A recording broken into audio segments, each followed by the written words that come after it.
Well, well, happy Thursday, July 23rd, 6:43 p.m.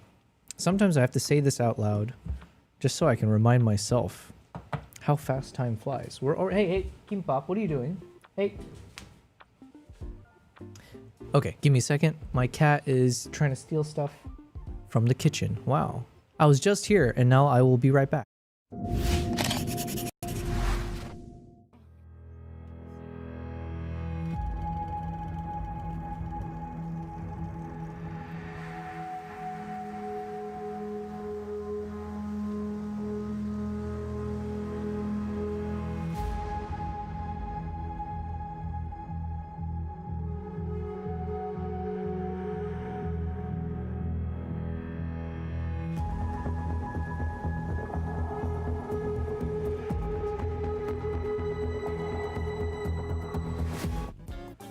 Okay. That sneaky little, my cats, what can you do? Hello, everyone. I'm back. What was I saying? I don't know. But let me catch up and say hello, everyone. Let's make sure everything's working. Happy Thursday. So today's probably the last stream I'll be doing for this week. Most likely I'm taking tomorrow and the day after off. But today I promise to do a pretty long stream. I've got two things I want to get done today. One is the stuff that we were doing already, which is the Sri Lanka trip. I have a lot more work to get done there in terms of editing photos. But then also I'm trying to make a couple other videos about my lenses, specifically the Nikon lenses. So one of them, I want to make a video about the Nikon, the 35mm lens, or at least that focal length. And then a separate video I want to make about the 85mm lens. So I've been working on a script behind the scenes, and then, so right now, listen, sorry, I'm all over the place. What I'm trying to say is hello, everyone. Thanks for being here. Shout out to Ayo Severo. I never actually know how to say that. Ayo X Avero. Thanks for being the first one in the chat. You messaged saying, I came as soon as the notification dropped. Hells yes. I need more soldiers like you who just loyally, do whatever it takes to support the channel. I'm eternally grateful for that. So thank you very much. Hello. We got I saw Swiss Army's name pop up. Sorry, let me just catch up on this stuff here on my side. Swiss Army, how's it going? You said, and we got Aviator Sunglass saying good morning as well. Thank you guys. It's good to see you, see some of your names pop up consistently. It feels cool that you guys are returning viewers. Swiss said, about to go film some seniors. I shouldn't laugh at that. I have no idea why. Forget I laughed. About to go film some seniors in an art class, LOL. The life of a filmmaker is not always as exciting as this. Enjoy the stream, guys. Well, listen, you laughed too, so it is what it is. But man, you should film it with your epic 1000 frames per second camera, because we know them seniors, you blink and they disappear. They be Speedy Gonzalez's. You need to capture that action of that young 80-year-old rushing past on the wheelchair. It's all motorized these days, so they actually probably are speeding by. But yeah, I'm kind of curious what kind of film you're talking about. Anyways, yo, we got Fedorevsky in the chat. Send howdy back at you, Fed. Good to see you here as well. Ayo says he's live. Holy 8 viewers. Hey, that's not bad, right? Listen, we are in this little tiny corner of the universe. And I love it. I love it there, So, if we get more people watching, obviously that's great. But just you guys here, I mean, it's cool. Even if I'm streaming to nobody, that's cool too. So, but yeah, we'll see. You know what? We're slowly creeping towards 10,000 subs on YouTube. I think I'm like 30-ish subs away from that. So who knows? Maybe we'll get there in a couple weeks from now, maybe sooner. You never know when a video just, pops and goes viral. I'm hoping for that. I had a few of those magic moments in the past, but anyways, we'll see. Fedoreski says, I heard Nala and Kimbap ordered FX5s from Amazon. Yobel, is that true? They would never do that behind my back. But then again, we never know what cats do when you're not looking. Like, for instance, my freaking cat was trying to Oh, he's still over there. Kimbap, what are you doing? No.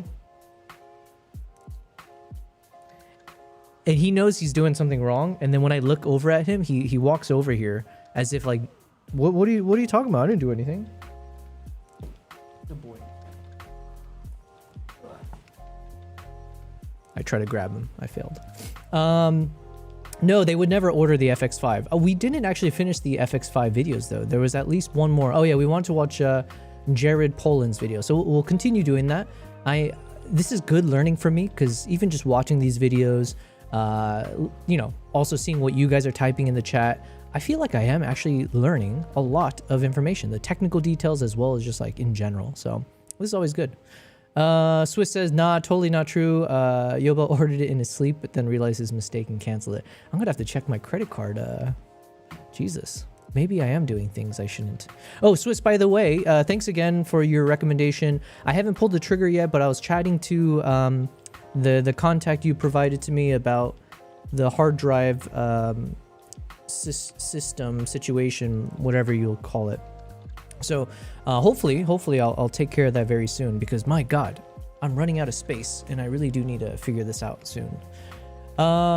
Fed says Matty placed subconscious messages in Yobel's dreams, make him order. Yeah, subliminal messaging in the videos we watched. Maybe it's that desert video from that first Sony one that we saw. I still don't understand the freaking point of that video. That is, sometimes I get latched onto certain things and it's like I don't know what kind of mental disorder you would call it, but I can't shake how confusing that whole thing was that we watched yesterday. None of it made sense to me. Yeah, this, okay, let's just take a breath. Man, there's a lot of hate yesterday for Sony FX5. And I'm here, I'm just, you know, listen, I'm a neutral observer in some regards. Obviously, I am a big Nikon guy and everything. I want Nikon to succeed. But it was quite fascinating to see your guys' perspective in the chat about the Sony FX5. I think it balanced out with the videos we were watching, where it seemed to be a lot of praise being showered upon the FX5. Although there was a few criticisms I think Matti and a few others had provided. But some of it felt like more on the aesthetics, like they were saying, oh, it looks just like the FX3 and like stuff like that as well. AO says, I'm doing some speed runs in my arts also, so is my editing from my field trip. Quick note, I haven't even started yet. Oh yeah, don't procrastinate. I used to procrastinate all the time. I still do. It's not good, but you know. So get working. Swiss says, so I've moved from my crazy storage unit office to an actual office, ironically in the same storage unit building. I sent the first day of move-in on Discord. My gear storage is a wreck right now. Ooh, okay. I know you had shared a photo previously of like when the space was empty.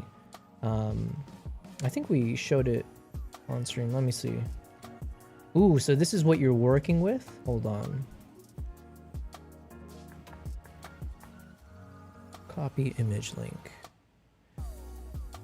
We're gonna slow roll today. Oh yeah, I started stream a little bit early today.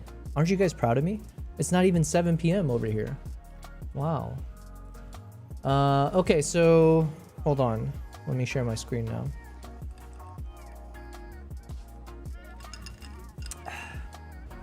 And then Fed said, I would call it pushback on all the fanboying.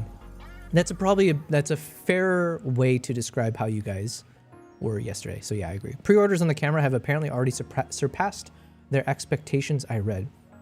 I think that also shows that in some regards, you slap a number on these things and people will buy it. With, you know, you make it like $10,000, I'm sure people will still buy it, you know?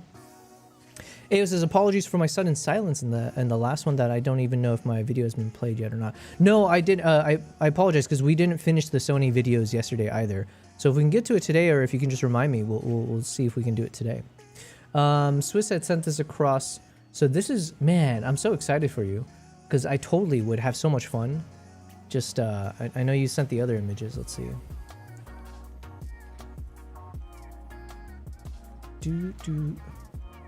Yeah, I would have so much fun trying to figure out, okay, how do we map this out? So you got two windows. Okay, so that's this room here. What would I do if I had this space? Obviously, you need to utilize the windows. And the question becomes, do you want the windows as part of, let's say if you, okay, I'm thinking for myself. If I'm setting up a YouTube corner, do I want it in an area where there's no outside light so I can control everything? Or do I want the option to have the outside light there? But that's a lot more work to deal with. So my assumption is I would want, let's say if I had a YouTube corner, YouTube / like live streaming corner, I would put it away from the windows, maybe even in that second room that you had sent across. Let's see. So yeah, maybe this becomes the YouTube room for me, right? Like this could be like a live streaming YouTube setup and everything. It's pretty, looks like a decent size. What is it? Whatever that is. And then this is like where I'd put a couch, or yeah, like this corner near the windows is like kind of when you need to step away from all the craziness and get a bit of sunlight coming through and just chill on a lounge kind of space. So this becomes like the brainstorming area near the windows, right? Now the problem with doing that is if you need to use this space for storage, it probably makes sense to use the enclosed room as storage, right? So you just like put all the ugly stuff in here, and then you make, I don't know. The point I'm trying to make is congratulations to you, Swiss. I'm happy to hear you're moving on up in terms of upgrading your space and all that. I'm curious how you would decorate or figure this out, but that's cool. Anyways, we're gonna do a lot of editing today. AO says, oh sorry, Swiss had mentioned, oh wait, I think I missed a few things. Give me a second. Swiss says, so the smaller room will be the gear closet, the 3D printer room, and the main room will be more for drone development. Okay. So, I mean, you've got functions, you've got practical things you gotta make out of the space. That's good. Fed says, you slap a Sony on it and people will buy it. Yeah. I mean, good on them. They did a good job to build up that brand. Swiss says, my office is going to be the hall area since the door behind me won't use it. Oh yeah, I saw the little towards the bottom end, yeah? AO says, yeah, I'm down today. Also, I rewatched the whole live. God damn. The video was more than 2 hours long, I think, as I analyzed it. And they slapped that 16-bit number on it, and it's not actually true. You know what's funny? I was looking through DaVinci's metadata for my video files, and for some reason, it shows, maybe I'm missing something here. It was showing bit depth 16. So maybe I'm misunderstanding terminology. Because like, for instance, I know the red files are supposed to be 12-bit, right? But then in the metadata, it was showing bit depth equals 16. So I don't know what I'm missing there. I'm sure there's a simple answer for it. Fed said they slapped that 16-bit number on it, and it's not actually true. It's actually a 12-bit raw camera. There's no way the full block in that little camera is full on 16-bit. Marketing number. Hey man, sometimes you just make up shit and people will still buy. It is what it is, apparently. Aviator says the video done by Gareth Edwards for the FX5 has set the new goal post of the top of the mountain. Deep down inside, everyone on YouTube is hoping to achieve that level. Okay, let's see. Sony FX5, Gareth Edwards. A camera test for Sony by Gareth Edwards. Ooh la la. Okay. We're gonna watch this. Do I follow this? Do I recognize Gareth Edwards? The name sounds familiar. Maybe I've seen some of his stuff. We'll double check. AO says it's basically slapping the, and thank you very much, Aviator, for saying I'm at that level. I'll accept that. It's basically slapping the old iPhone 15. They just made a rectangle on the 17. Ooh, okay, those are fighting words. Swiss says, now I just need to get the fiber internet. Yeah, best of luck to you on that. Cyronius, what's happening? Says, sup, stinky man. Good to see you, man. Thanks for hopping in over here. Welcome, guys, to another stream as I multi-stream across YouTube, Twitch, and Kick. It's been fun.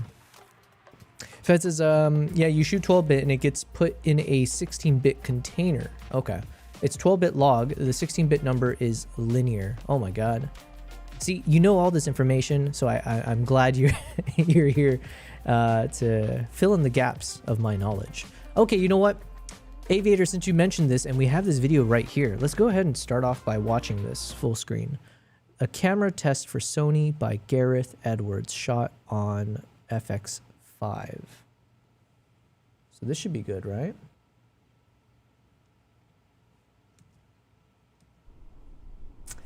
And let's make sure it's in 4K. Yes, sir. A camera test for Sony. This might come off as a bit autistic, perhaps, but I do pause a lot, and I'm probably going to be, because like there's a lot of things mentally I'm taking notes of as well, because I want to make videos like this without even knowing the quality of it. But since, you know, Aviator said it's really good, I am always curious, what do other YouTubers, content creators, filmmakers, how do they make their videos? How do they start it out? What sound effects? What, you know, what's this opening scene or the opening shot? So even here, it's interesting. You know, I wish I could tell what font type they're using, because I'm notoriously bad at using the right fonts. But it says a camera test in italics and then in bold for Sony. Interesting. Also, I like that.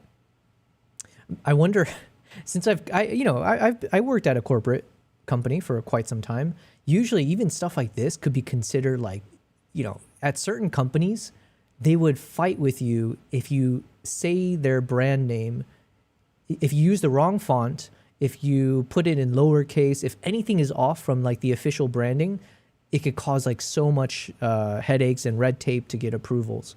I'm kind of curious. I wonder if like there was any of that had to happen for this, but it sounds like this is more just like, hey, he did his stuff and they're just like signing on to it. Yo, we got Manas in the chat over on the Twitch side. Hello, hello. Yo, indeed. Aviator says, dude, you're at that level. Your footage and videos look just as good as the Gareth Edwards video. He's a director for Star Wars Rogue One. Oh, that's right. Wait, is he the one that also did that movie we were talking about that was filmed with the Sony FX3 or 6 or something? Star Wars Rogue One. I really like that movie. I think universally everyone thought that that was a good one. And then a lot of the latest Star Wars stuff was kind of like trash. Jurassic World Rebirth. Is that the latest one? I don't think I've seen that. And be proud of yourself. Be proud of yourself. Thank you very much, Aviator. I think we should all, you know, reflect that, you know, be proud of yourself. I definitely am as well. So do not worry on that front. AO says, no, it's fine. I usually do that.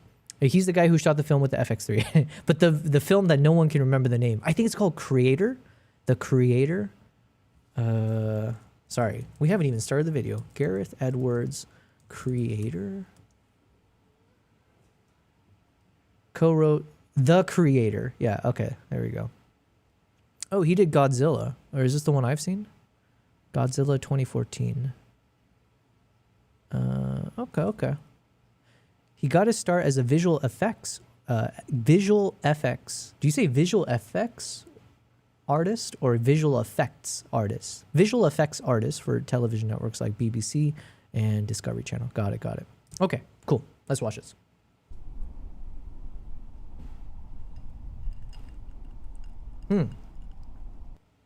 What's going on here? Okay, now I'm confused. Maybe it's the same thing we were talking about, where if you post a video onto YouTube in one of these like letterbox styles, like whatever, 2.4:1 ratio, I think YouTube creates like this ugly gradient effect on the bars, right? So on the top and bottom. So then it doesn't blend in nicely. So there's a chance that Gareth was assuming that, by the way, I'm jumping the gun because I paused early, obviously. But there's a chance that maybe he does it this way and he's expecting that the top and the bottom bars were going to be pitch black. But YouTube does that super annoying thing where it's creating this like gradient based on something it catches from the video. I don't know. But yeah, welcome back, Manas. It's been a while. Hope you've been well. Fed says they used the FX3 mainly for the rig they made for shooting that film. Okay. I like the emotes, man. And Cyronius, yeah. Okay, let's chill. Okay, let's watch this. Hey, what's going on? We got Katzenell and Boggin in the chat saying, do you have an idea how I can post my photos with those white borders around them? Will I have to learn Photoshop to have the white borders? No. You know what? Canva. I think Canva is one of the best tools for most people to use. And in Canva, you can just create whatever aspect ratio. You can, it's like using PowerPoint, basically. But I think you have to pay for Canva, so perhaps that's not the best option. There are some like photo editing apps on mobile where you could also choose a custom aspect ratio, and then you just change the top and bottoms. Yeah, there's definitely like free options to use. But yeah, good to see you, Cats in Ellenbogen. We can look into it after we've watched this video in 1 hour from now. I spent maybe 5 minutes going through 10 seconds of this 10-minute video. Jesus. So guys, do the math. Hey, says Peter Hunter. Hello, Peter Hunter. I don't think I recognize that name, so thank you very much. If you've been here before, I apologize for not recalling, but thanks for saying hi.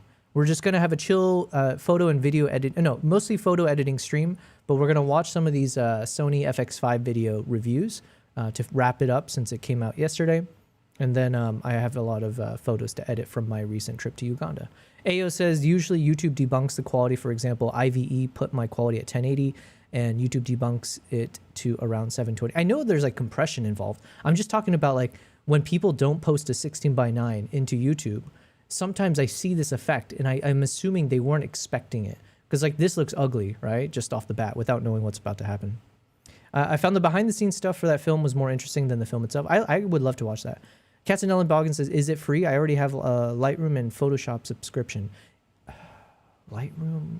I think you can do it in Photoshop too. Like in Photoshop, I think what you do is you have to create a new canvas or whatever and just choose the aspect ratio you want. And you can choose by pixels or whatever units you want to use. And then you just drag your photo into it and then just change the background color of that canvas to what like white or black or whatever. The main thing is just understanding what is the actual full canvas size that you want. Slap your photo on top of it, resize wherever you want to position it, and then you export. And then make sure you export at a small enough size if you're trying to post it onto like social media. Wait, the FX5 is out. Does it have global shutter, open gate? It does not have global shutter, but from the review we saw so far, they were saying it's pretty good, or it was like a pretty fast response or something. And it is an open gate. I'm making up numbers here. Something. Oh yeah, it's 5K open gate. Castanel and Boggin says, if so, take my money, Sony. And now, when it comes to cost, apparently to get the camera body, it's like $4,000. And then to have the top handle that allows you to get the 32-bit float, it's another $2,000. So it will be pricey. Fed says, open gate, no global shutter, but in the normal modes, the readout speed is pretty fast. Okay, let's keep watching. We've been looking at a blank screen. Ooh, I like the sounds.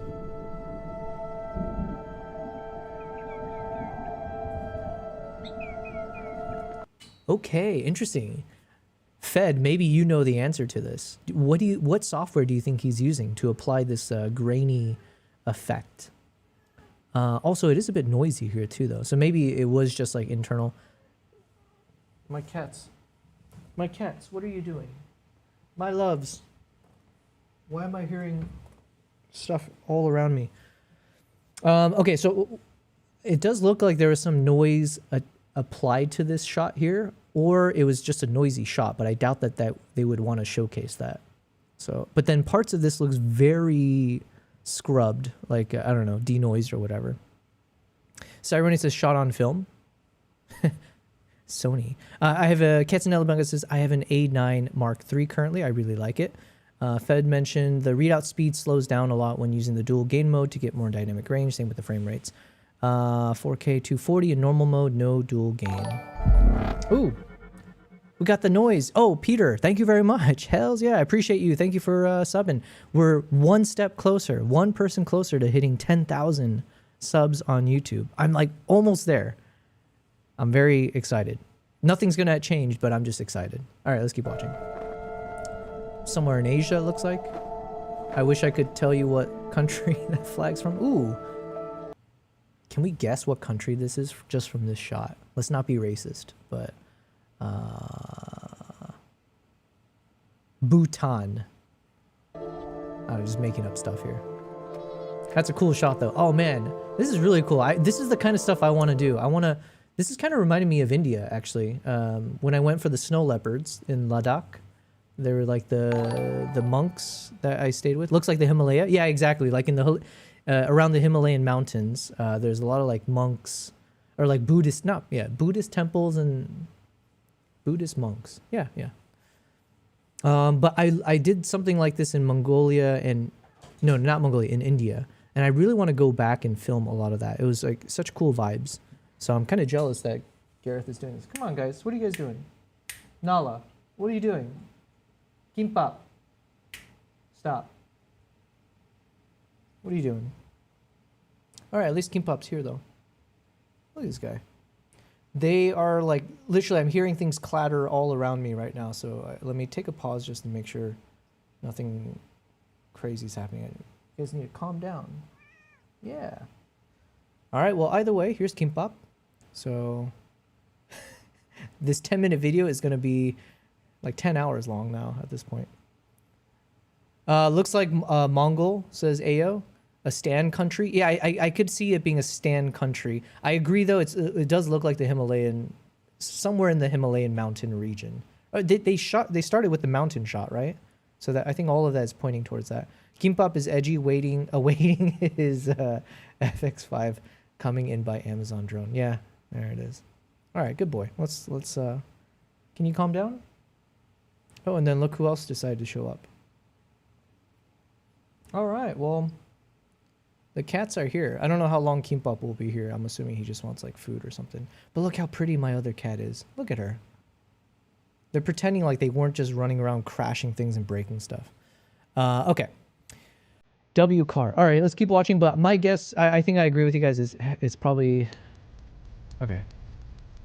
They're showing the mountaintops. Oh, these shots are amazing.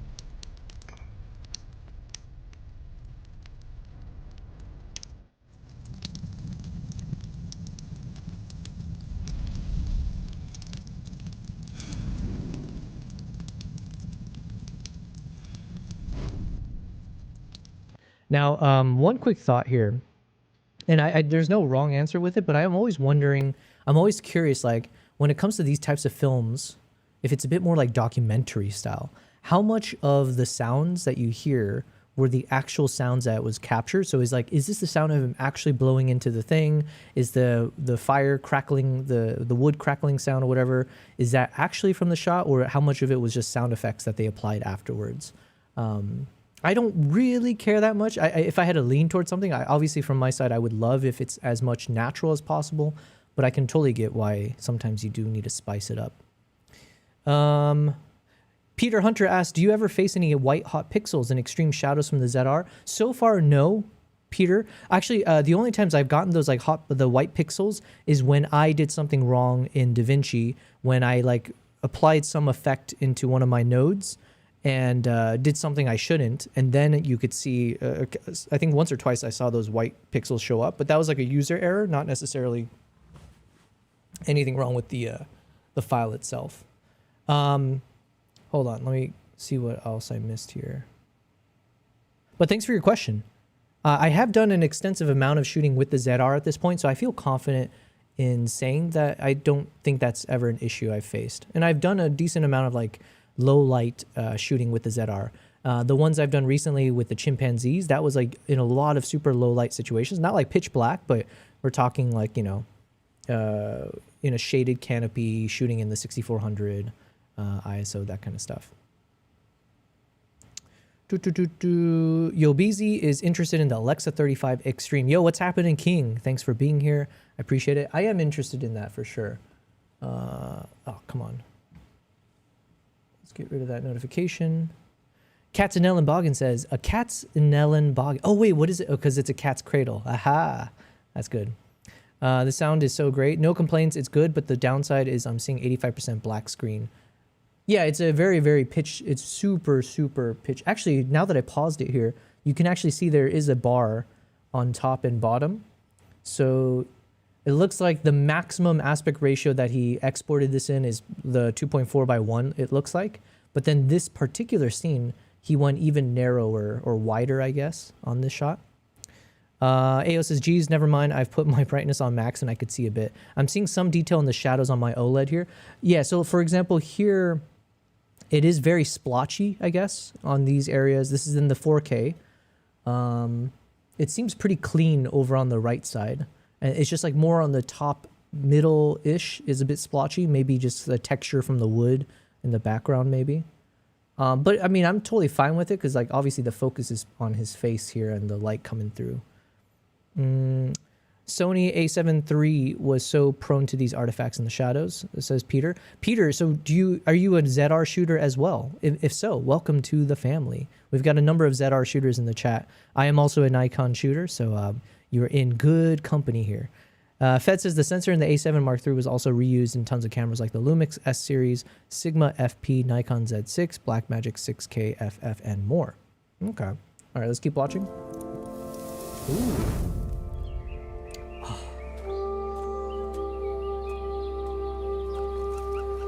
Something about the colors here, it feels so clean, you know?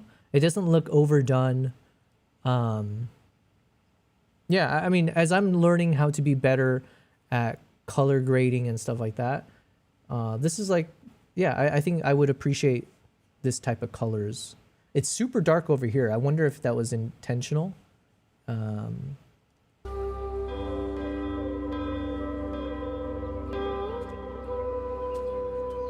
Very soft. His face is blurry the whole time. Now, that's another question. Do you think that was intentional? Because it looks like, to me, it seems like he missed the focus. Or like the focus is clearly on the fabric, but his face looks super blurry. But I'm also kind of confused because it almost looks like parts of the thing in front of him is sharp. So maybe this is like an intentional blurring?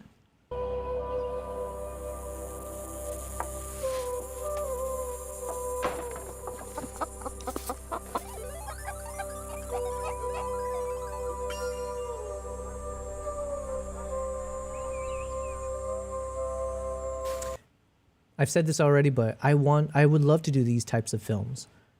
Just like documentary-esque style, but of just like local communities or, yeah, just different cultural vibes. So one of the things I mentioned is I really want to do the reindeer tribe. So that is still something I'm trying to put together behind the scenes. But AO says, I guess I'm the only iPhone user here. I got my iPhone 15, I think.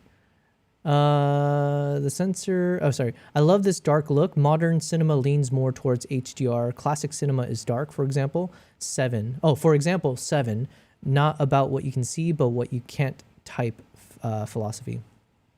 Who did 7? I just rewatched it recently. It was David Fincher, is that the name? Oh man, I'm probably butchering whatever the real name is. I thought I saw some complaints on social media.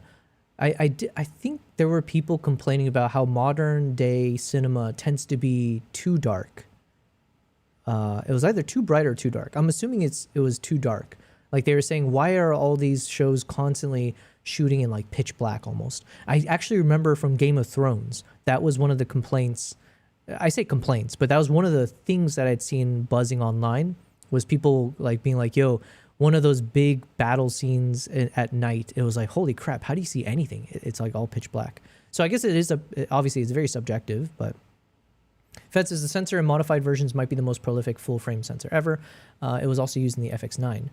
Peter says not yet. The ZR user can't decide between the S5 Mark II X and the ZR due to budget constraints. Well, if budget's the concern, the ZR is fantastic, right? Like I don't think it's probably still the best bang for your buck to get something at around $2,000 range that technically can allow you to film everything without needing accessories. Like you have the built-in 32-bit float. You've got like, what is it? 7.5 stops IBIS. You're shooting in internal, 12-bit raw log files, like the red color science, big ass screen, right? The 4-inch screen. So you don't necessarily need an external monitor. I've never really used the external monitor with the ZR. Besides, like, I put it on for a bit just to think I was gonna like record my screen, but honestly, I don't need it. So yeah, if that's the reason. Fed says also, are you gonna do a lot of photography? Are you gonna shoot raw video for Peter? Yeah, because Peter, I think you are new, so if you check out some of my latest, and I'll be doing some today actually, but I've been reviewing a lot of photos that I've shot with the Nikon ZR. So in addition to the videos that I've been editing from the ZR, I'm also doing a lot of the photo edits, and I'm really happy with the results from the ZR so far. Dark and mushy, some claim. Often the HDR version looks more normal. Not if you're going to shoot raw video, then storage gets pricey. If you want to shoot H.265 or 264, the Panasonic is a better bet. fair point there. Katzenell Boggin says, my complaints with modern cinema movies shows is that I can't hear them. I need to watch them at very unsafe levels or have captions on. Yeah, we were talking about how the Christopher Nolan, the Odyssey was like blasting in your ears. It's modern cinema that is bright. Everything is in light. For example, the movie Wicked, I haven't seen that. It's a choice, of course, but movies like Taxi Driver with Robert De Niro, Eyes Wide Shut, they're dark. I like the dark vibes, for sure. I think this looks great. I like this balance.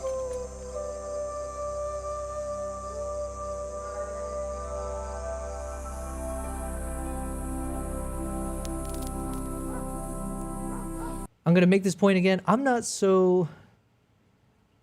I just said I'm neutral on it, but maybe I'm not. I'm not sure how I feel when there seems to be very obvious sound effects applied to some of those moments. I say obvious, I'll be made silly if it actually wasn't. But the sound of the cigarette, to me, it sounded... In my headphones, it sounded very fake. Like it was just like, like applied afterwards. And I don't know how to feel about that when I'm watching something that feels more like a documentary style video, right? Where in my mind, I'm assuming it's like trying to capture the real moment that happened.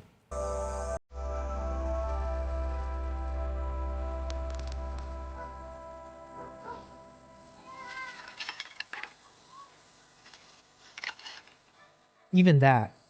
Oh man, this is my level of autism more than anything though. Because like so far this is really nice. Like this is so artsy, I like it a lot. I'm just getting hung up over the audio thing. The colors look great.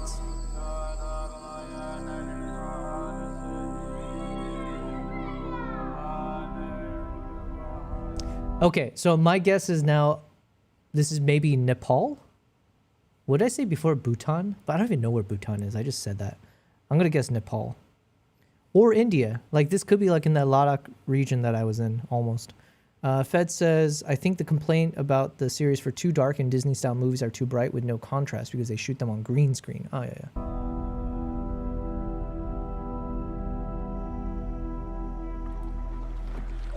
Ooh, I like this shot. I like these kind of moments where...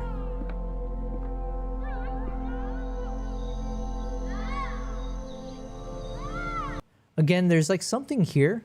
I don't know what's going on there, but it looks like whatever he's digitally applying to the shot, maybe. Hold on. Like there's moments where it's noisy, and then other moments where it's like, it's got that splotchy. What would you call this? Like a bit of like a noise reduction, but it feels weird where it's coming through.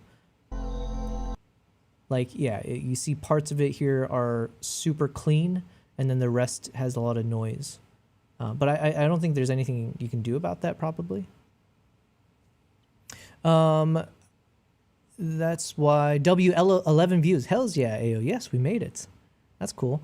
Thanks, guys, for being here. That's why I love your style. It's deep, dark, and rich. That's what cinematic means to me. Dark plays a huge role for me, but it's also it's all subjective. When I saw the Gareth video, I thought of you. Well, thank you, man. Like I said, I'm watching this. I'm really enjoying it. It's more the sound thing that's been latching onto me, and then I'm just curious about the strength of the camera when it comes to low light. So I'm just looking. I'm looking for any imperfections right now.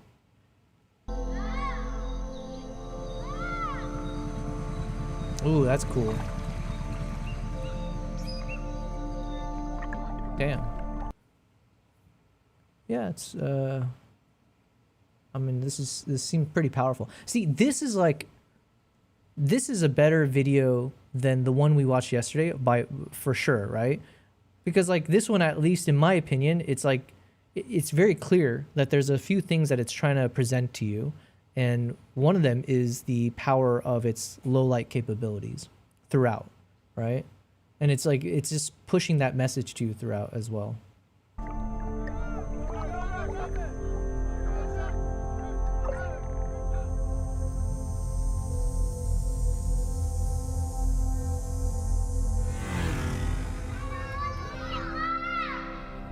One thing that's also encouraging to me as I'm watching this, and again, thank you, Aviator, for saying I'm on that level. We'll see.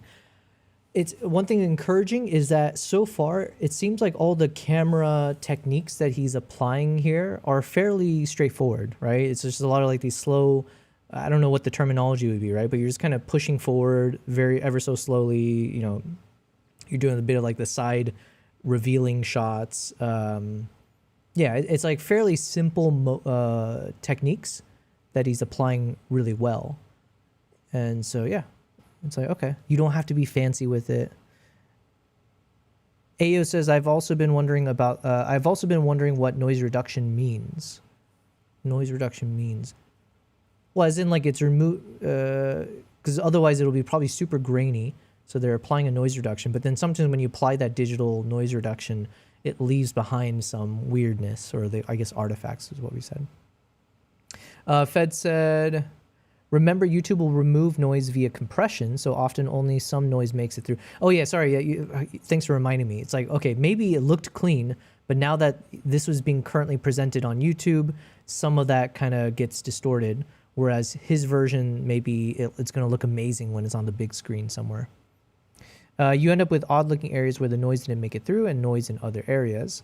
Ketsanel and Bogan asked, did you get around to watching Il Concept's work? He has been using a $200 kit lens lately, and his work still is fire. No, I haven't.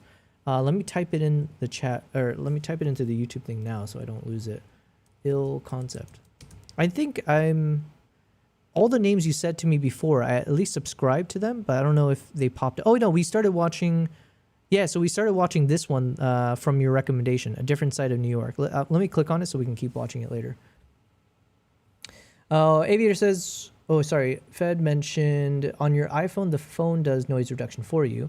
Aviator says, one thing I notice is when I add noise reduction to footage, it creates banding that wasn't there, and then uploading to YouTube creates its own banding too, so I reserve noise reduction when it doesn't do banding. Yeah, because like when you're applying that noise reduction, it's like cleaning out, it's like scrubbing away all the texture almost, you know, if you're not careful with it. So then it can create some of that issue, I think, with the banding. Fed says, yeah, uniform colors tend to create banding. Noise breaks up the color, so less brand. Yeah, because that was one thing I learned early on in my photo editing days, where I was shooting with the Sony a6000 and I'm editing some photos, and you would see the banding issue that you're talking about, especially when I export from the desktop to my phone. And I think when I had Googled at the time, it did say, hey, this might sound counterintuitive, but you should actually add more grain to your shot. And by adding that ISO, like that graininess to your shot, it actually breaks up the banding. So then that's one way to get around it. So I was like, oh, okay, interesting.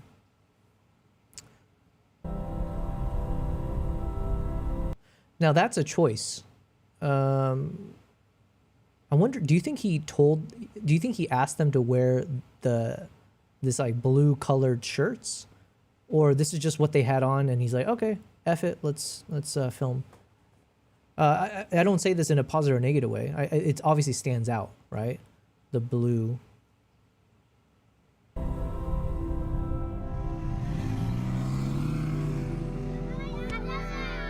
think that was the first time I saw something that looked a bit more tricky in terms of like the filming.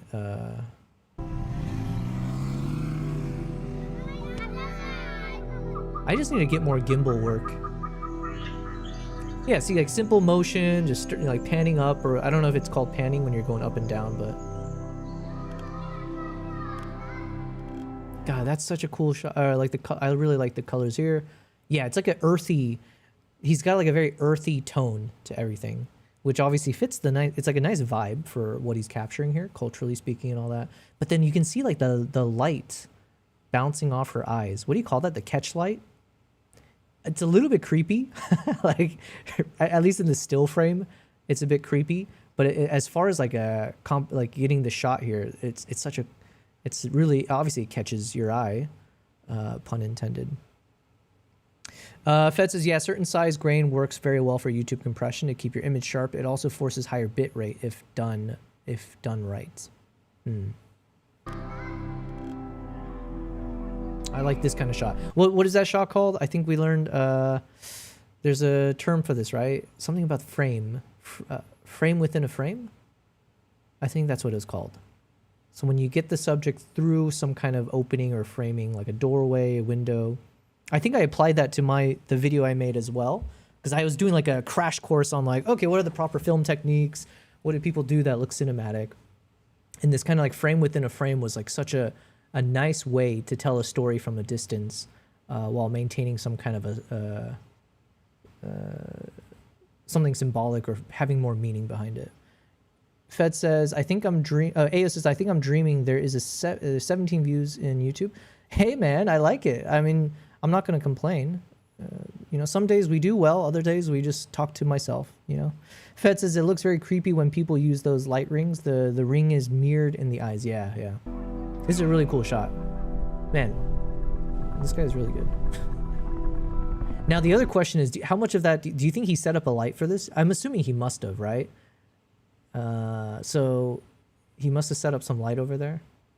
And then I'm assuming this was a natural light, like they just turned on the light, the fluorescent light or something for the kitchen or something.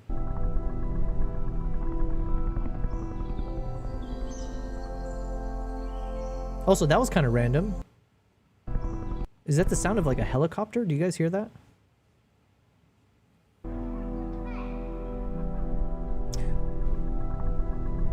Oh, maybe that's a fan.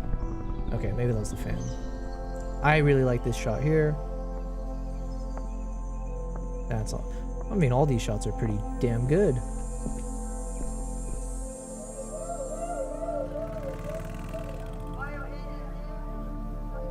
So that was a bit of that focus pull effect at the same time you're moving the camera, which I think is like pretty cool. Oh, and then what did we learn? We learned like when you do a sequence of shots, you should do like the establishing shot first. So usually it's like a more wide angle. You see the environment of this monk as he's walking, and then you sequence to the closer medium or tight shot or whatever.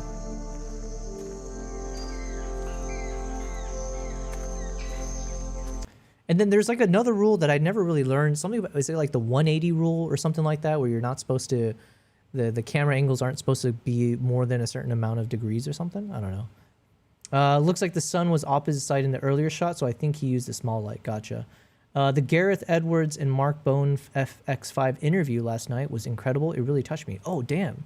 I think Mark Bone, he might have been someone who had donated to me. So back when I made my video, The Island of Second Chances, right? So that was with the Nikon ZR. When I made that video, I was really happy with how it was received. And it was really cool because I think Mark Bone, that name, I think Coffee was the other one, Coffee Yaboa, and maybe it was Brandon Talbot. Either way, like some of those guys came and like, you know, just chipped a few dollars at me and just gave some kind words. And you know, like it meant a lot. It was really cool that they did that because it was like, oh, these are like proper YouTubers. So I think Mark Bone, for some reason that name rings a bell. Maybe that was one of them who did that. AO says, also, I'll be headed to sleep. You can watch it without me and think of your thoughts. I will watch it at daytime later on and have a good stream. And goodbye, Bell. Hope we all grow this small live channel. Thank you very much, AO. I appreciate it. And yeah, listen, that is the hope. That is that is the vision. We're gonna keep doing this until we succeed. And that's it. But yeah, good night. Thanks, man.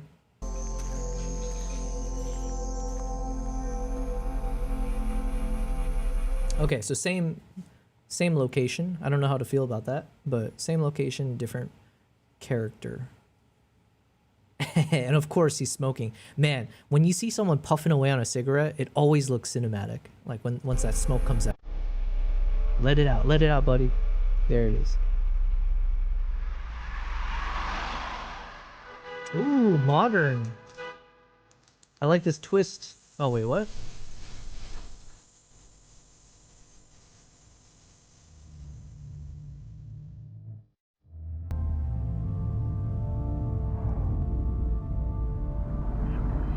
Okay, if I had one complaint so far, complaint's too strong of a word.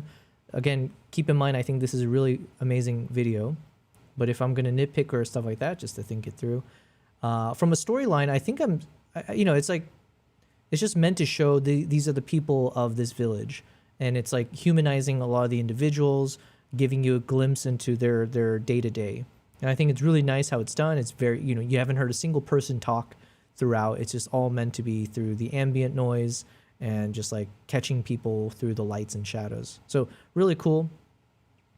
It did pique my interest here that I think this is the first shot where we see what, you know, we've transported from the village like this mountain village, and now we've entered into what looks to be like the city.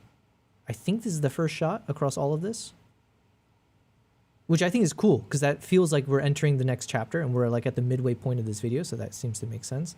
But then I didn't understand why we hopped back to like more of a temple vibe. In my mind, I would have assumed that we should like all the shots coming up now should be either his journey towards the city, and if he's already in the city, then it feels weird to then hop from this shot to then being back into nature. That's like my one little thing I'm thinking right now is like trying to make sense out of that. But what do I know, you know?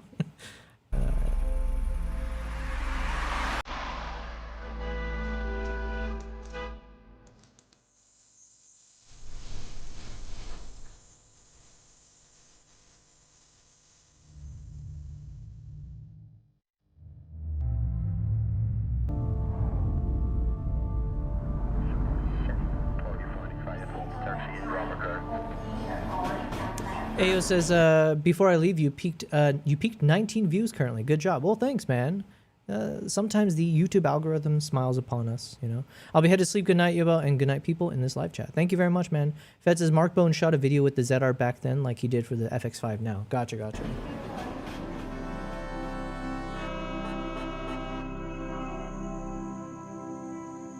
Man, these are so cool. What kind of lenses do you think he shot this with? Maybe it's in the interview.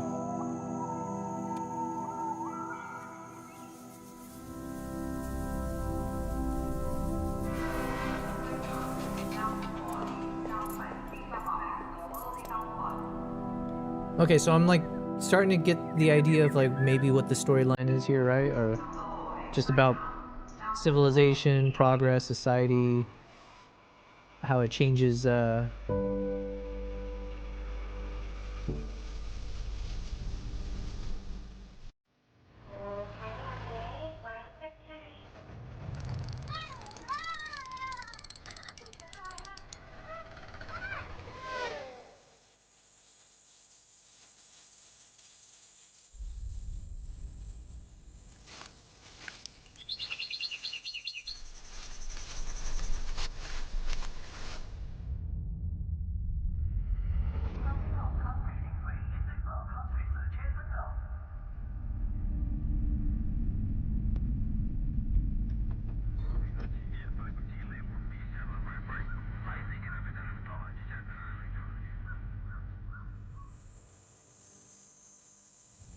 This is making me realize I probably should get a gimbal.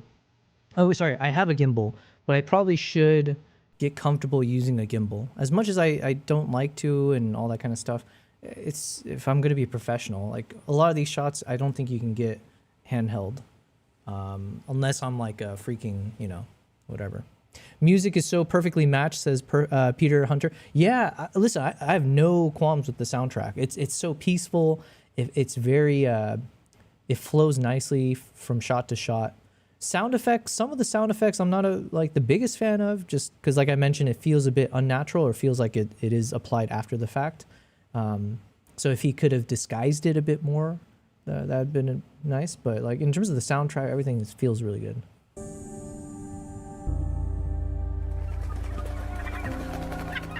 Ooh.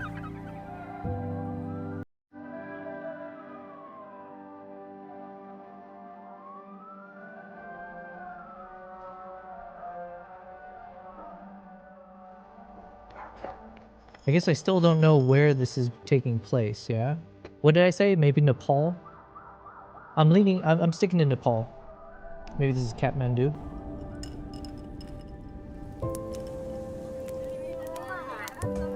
He brought the camera to Cambodia, Thailand, and Nepal, so I guess we were close guessing for Nepal. Oh, nice. Well, okay, so I was partially right.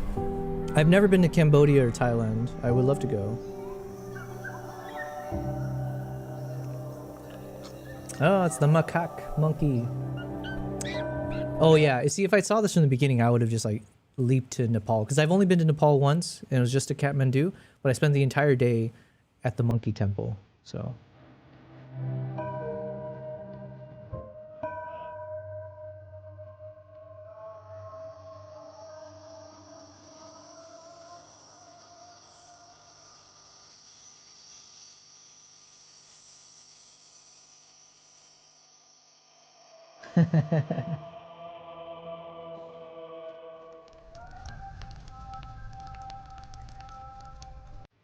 Like there, for example, the sound of the fire crackling sounds way too loud given the distance of where the fire is. You know what I mean? So like there's some choices there where I'd be like, I don't know. But like I said though, everything I'm saying, grain of salt. Who am I? This guy is obviously, you know.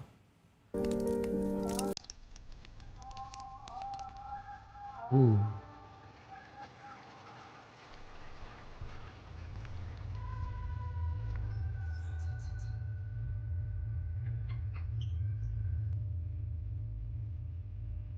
Man, he's got such a good eye for composition.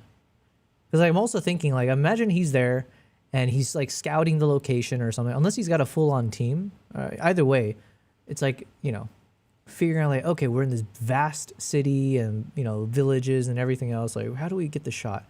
Where's like the background lighting? There's a shot earlier. Yeah, like this one, that's really cool. But just like to know how to frame this and shoot it, I'm like, damn, I gotta take notes. That's crazy to get this clean shot in the dark.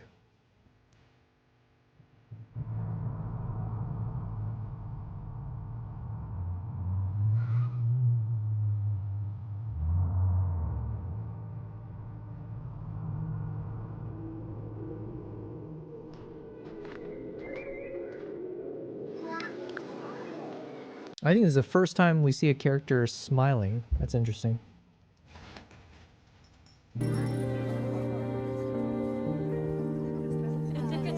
There we go. Okay, so I'm seeing a trend now. We're entering into the sequence of like happy shots because everything else is fairly serious, or you got the very stoic facial expressions, and now we've got a handful that feels more like, I guess, lively. Fed says he's using some Japanese vintage 2x anamorphic lenses. He did bring people with him, a small team. It says he used an iPhone as a viewfinder. Damn.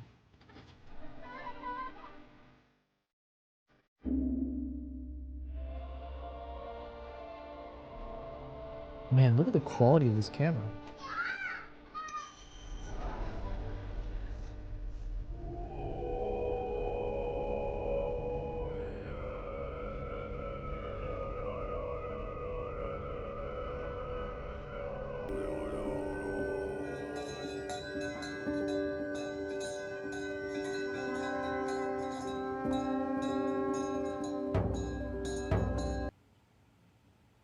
I wish I could film this. I did, you know what? I did film something not even similar to this, but I did film in India. You can see it on my YouTube channel. I'll bring it up in a second. But there's a few similar shots. I say similar. I was shooting with, obviously, listen, we're on different levels here, but I'll show it after this.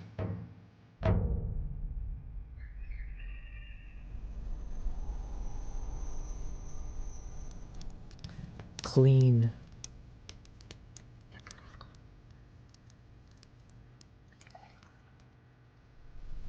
Ooh, I like this one.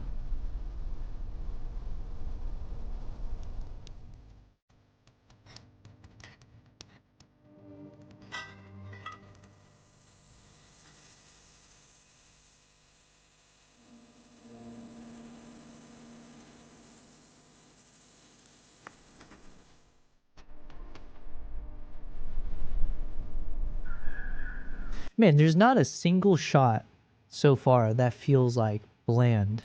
Every shot, I feel like it just feels like he chose the right lens, the right composition. The color grading is just like, you know, everything. This guy's a master at it, you know? Yo, we got Daytor in the chat saying hello, Yobel in chat. Guten Abend, Daytor. Good to have you here, man. Fed says for 1 week, Edwards and 1 week, interesting. For 1 week, Edwards and a small team moved between modern cities, ancient temples, and Himalayan villages in temperatures ranging from approximately 35 degrees down to -5. The equipment was reduced to 3 bags, one for the FX5, another for a compact dolly and slider, and a third for camera accessories. Yo, that's actually pretty damn impressive if they did it all in 3. Okay.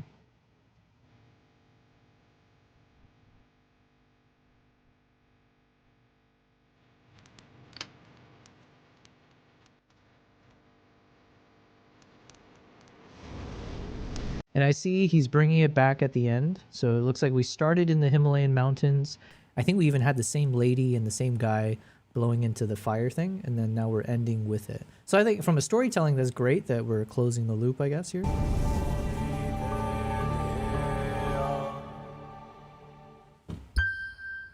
Of course, the obligatory Sony there. Nice. Okay. I mean, that was really fantastic. A lot of notes I could take from this. My only, like I said, the only issue I had at times was just more of the sound effect choices here and there. Perhaps if I had another, again, I say critique, but that's way too heavy of a word because like I said, who am I to cast any aspersions on this? Is like, this is fantastic. If I could do anything of this quality, I'd be super happy. But yeah, if I had some thoughts, it would be like, there was a few moments where I guess trying to follow the progression of the story, because parts of it does feel like it is just meant to show, it's like showing all the people of a certain community, which is great. And then at other times it feels like we're following a specific character, right? So we were like following the monk who was like going into, you know, he went from the village into the modern city environment. So then when I saw that, I thought for a second maybe that's like there's like a storyline where we're watching a monk as he goes from the mountains into a local village and then off into modern city, and the whole time there's like a linear progression of like seeing him reflect upon all the change that's happening or something like that. But ultimately it was a 1 week of so Fed, you mentioned, it was a 1 week shoot, so it's not like they went here with like a story in mind, is my assumption. It was more like, hey, I just want to go to a location where I can get some really cool shots of the people and then put it all together. But yeah, like in my mind, I feel like if they were given more time, that could be an interesting story to tell, to be like, maybe, like it's like the passage of time concept. So having the old monk makes a lot of sense. And then showing, ooh, imagine this. It was Kathmandu. All right. We got some things right. If you imagine either when they're up in the mountains or up in the monastery, you could see, would it work backwards or forwards? My point I'm trying to say is imagine the main character. It could be the old man and he's in the monastery. But then as he's walking down the mountain, every time we see him go to another kind of location, it's a different version, like a younger or an older version of him. You know what I mean? It's like, so either one, it starts with him as a child, or we see a character playing the child in one location, and as they progress to the next location, you see it's like a middle-aged person, and then by the end, it's the adult, or it's like the old man, or the child. I don't know. Like, it could be interesting to show it that way, where it's like the passage of time and how things change, but then also showing how the old ways are clashing with the new. So like being a monk in the modern city, that obviously has a really cool contrast. So then what would be the opposite?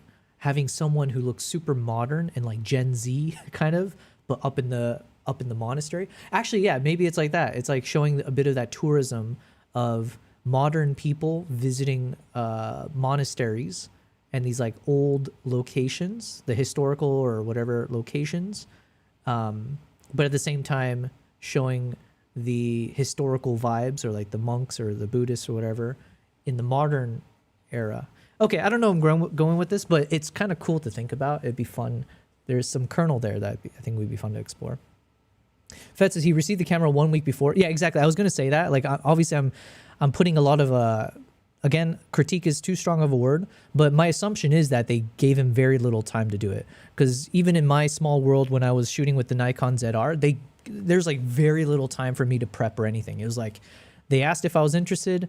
I think I just had like maybe a week, if that, to try to figure out where can I go, where can I shoot, what should I shoot, where do I go, blah, blah, blah. So I was just firing out emails and trying to reach out to contacts, see like if I can do some kind of story. And then once that landed, I had 3 days to shoot.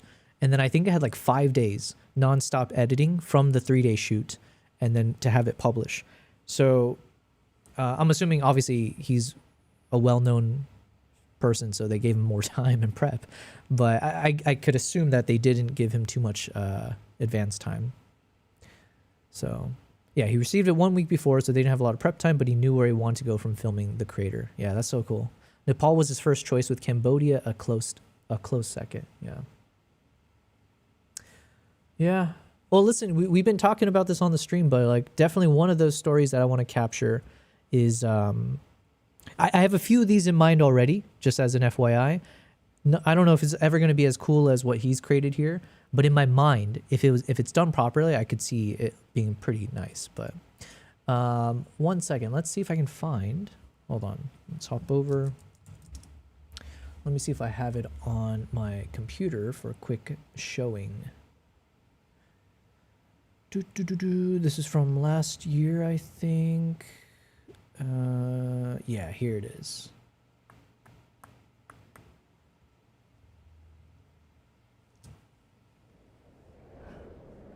All right, so this is my little travel vlog that I had made from my trip to India when I went for the snow leopards, and then I went to see the tigers as well. There's just a few moments in here where I did get to randomly spend time at a monastery. I wasn't expecting any of it. Few of my own caveats for this video, I'm just going to play a bit, is one, I still don't know what I'm doing, but I was there to just like, I was there for the snow leopards, but I figured I'd film everything. This is with the Nikon Z9, and I think maybe I had a Z8 with me. So I was shooting in NRAW, and yeah, I was just trying to film whatever I see, and then this is like the video I made of like the vlog after the fact, but yeah. The world, hidden in India's silent peaks, there exists a creature of legend. A ghost, barely glimpsed and rarely captured. I set out on a quest to find the elusive snow leopard. But journeys to these heights aren't just about what you seek, it's what you discover along the way. From Ladakh's untamed wildlife and serene mountain monasteries, to Jim Corbett's misty jungles, home to India's iconic tiger, each moment was unpredictable, each encounter unforgettable. India is vast, impossible to fully grasp in one trip, but through my adventures, I peel back its layers of mystery, revealing raw beauty one journey at a time. Okay, so then there's a section here where I hang out at a monastery. Is it this one? Okay, yeah, we'll watch this. So parts here, it's like early in the morning to reach. I can imagine a world where it's like, if we get to a Gareth Edwards level of experience and skills, I wish I could have had that skills and then gone to this monastery with that intent in mind. But yeah. Fed says, I'm sure it helps to have a team when doing this, even a smaller one. You should have brought Nala and Kimpop to translate the snow leopard and other... man, if I brought my cats with me, it would bring the snow leopard, but because they wanted to hunt and kill it. So I'm glad I didn't bring them. Say monastery. It was an incredible experience witnessing the Buddha monks gather to begin their day, and I'm glad they tolerated my intrusive presence. Here are highlights of that experience, and I hope you find this as meditative as I did. So what did I shoot this with? I'm trying to remember what lenses I had at the time. All I know is it was the Z9 and another Z camera.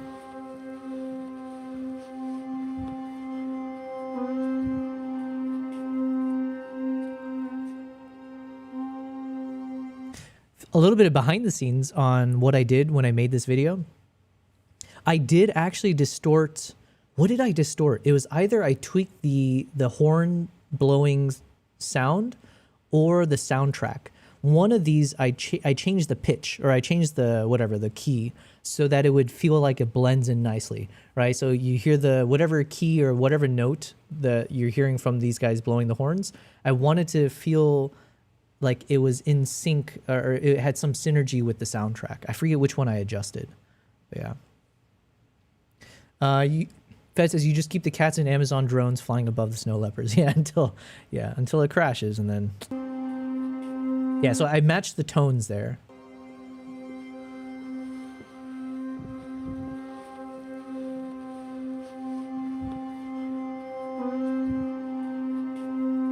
So then it felt like the soundtrack was perfect for this moment in my mind.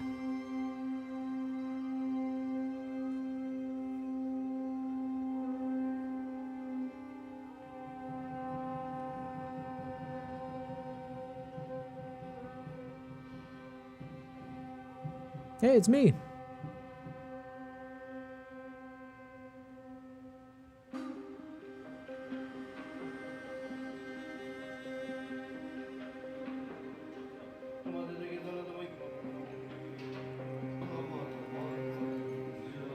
I had no idea what was going on. I was just like, oh, I might as well start filming everything.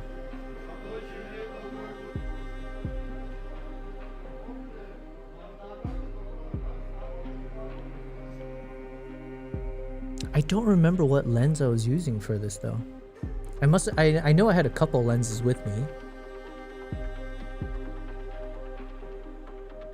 This is before I had the 85mm lens. So my assumption is I must have been rocking the 70 to 200. Oh no, I had the Plena. This is the trip I was borrowing the Plena f1.8. What is it? The Plena 135mm f1.8 lens.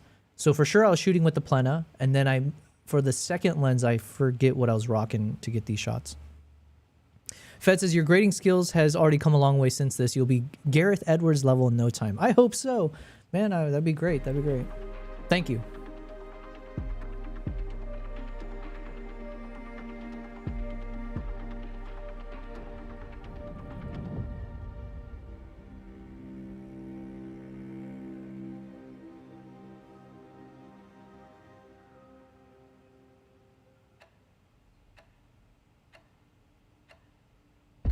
We finally headed into snow leopard territory. And then we did the whole snow leopard thing, and yeah, a little bit of tiger stuff. Check it out on YouTube. It's my India travel vlog. It was good times. Yeah, I'm looking at my color grading and stuff. I mean, I hopped around a bit with like how I edit stuff, but yeah, anyways, we shall be Gareth Edwards one day. One day. Man, I haven't even started any photo edits. Damn. So there's two things I was mentioning, right? So obviously I want to continue editing photos here. So we've got quite a bit. I don't know if Peter, I don't know if Peter's still here, but I think because was Peter the one that was asking about the ZR? I forget. Well, yeah, either way, I'm going to be editing photos these are all shot with the Nikon ZR. So while it is a cinema camera, it is a hybrid camera nonetheless. So it's got the same sensor as the Nikon Z6 III, which I think is like a 24-ish megapixel, what is like a partially stacked sensor, something like that.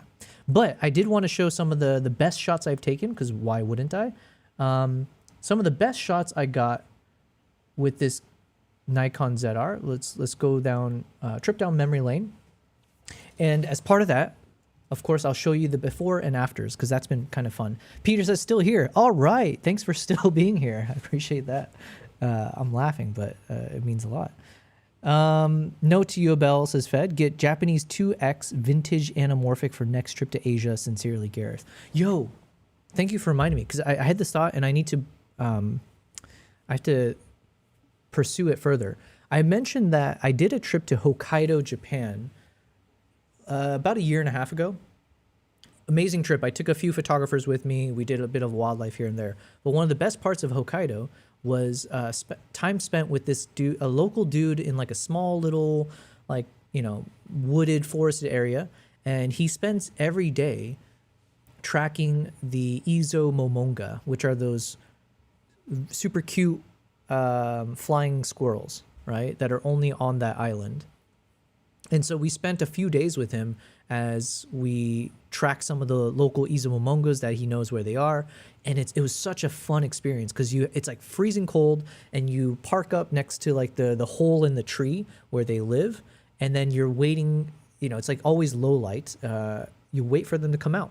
And then hopefully you're positioned properly, so when they do come out, you're ready to go. And then they climb up the tree, and then you don't know always which way they launch from, but usually you hope for the best, but then they launch off from the top of the tree off in another direction. And so what you're supposed to do is, like, you have to predict a lot of things, which is what made it so much fun and really tough. But you have to try to predict what angle that they're going to launch from, where, and then you have to position yourself to be at the right location, so when it launches, you can capture that moment. And from a photo perspective, it means you need to shoot fast but the faster you shoot, obviously less light. So it's like, you know, it's tricky all around. But where was I going with this? Oh, well, one, it's a fun experience. I want to do it again for sure. But I wanted to actually film the guy himself, this like wildlife guide tracker, because in the winter times or in like the seasons, he's tracking these Izo momonga every day, and then he brings people to see it.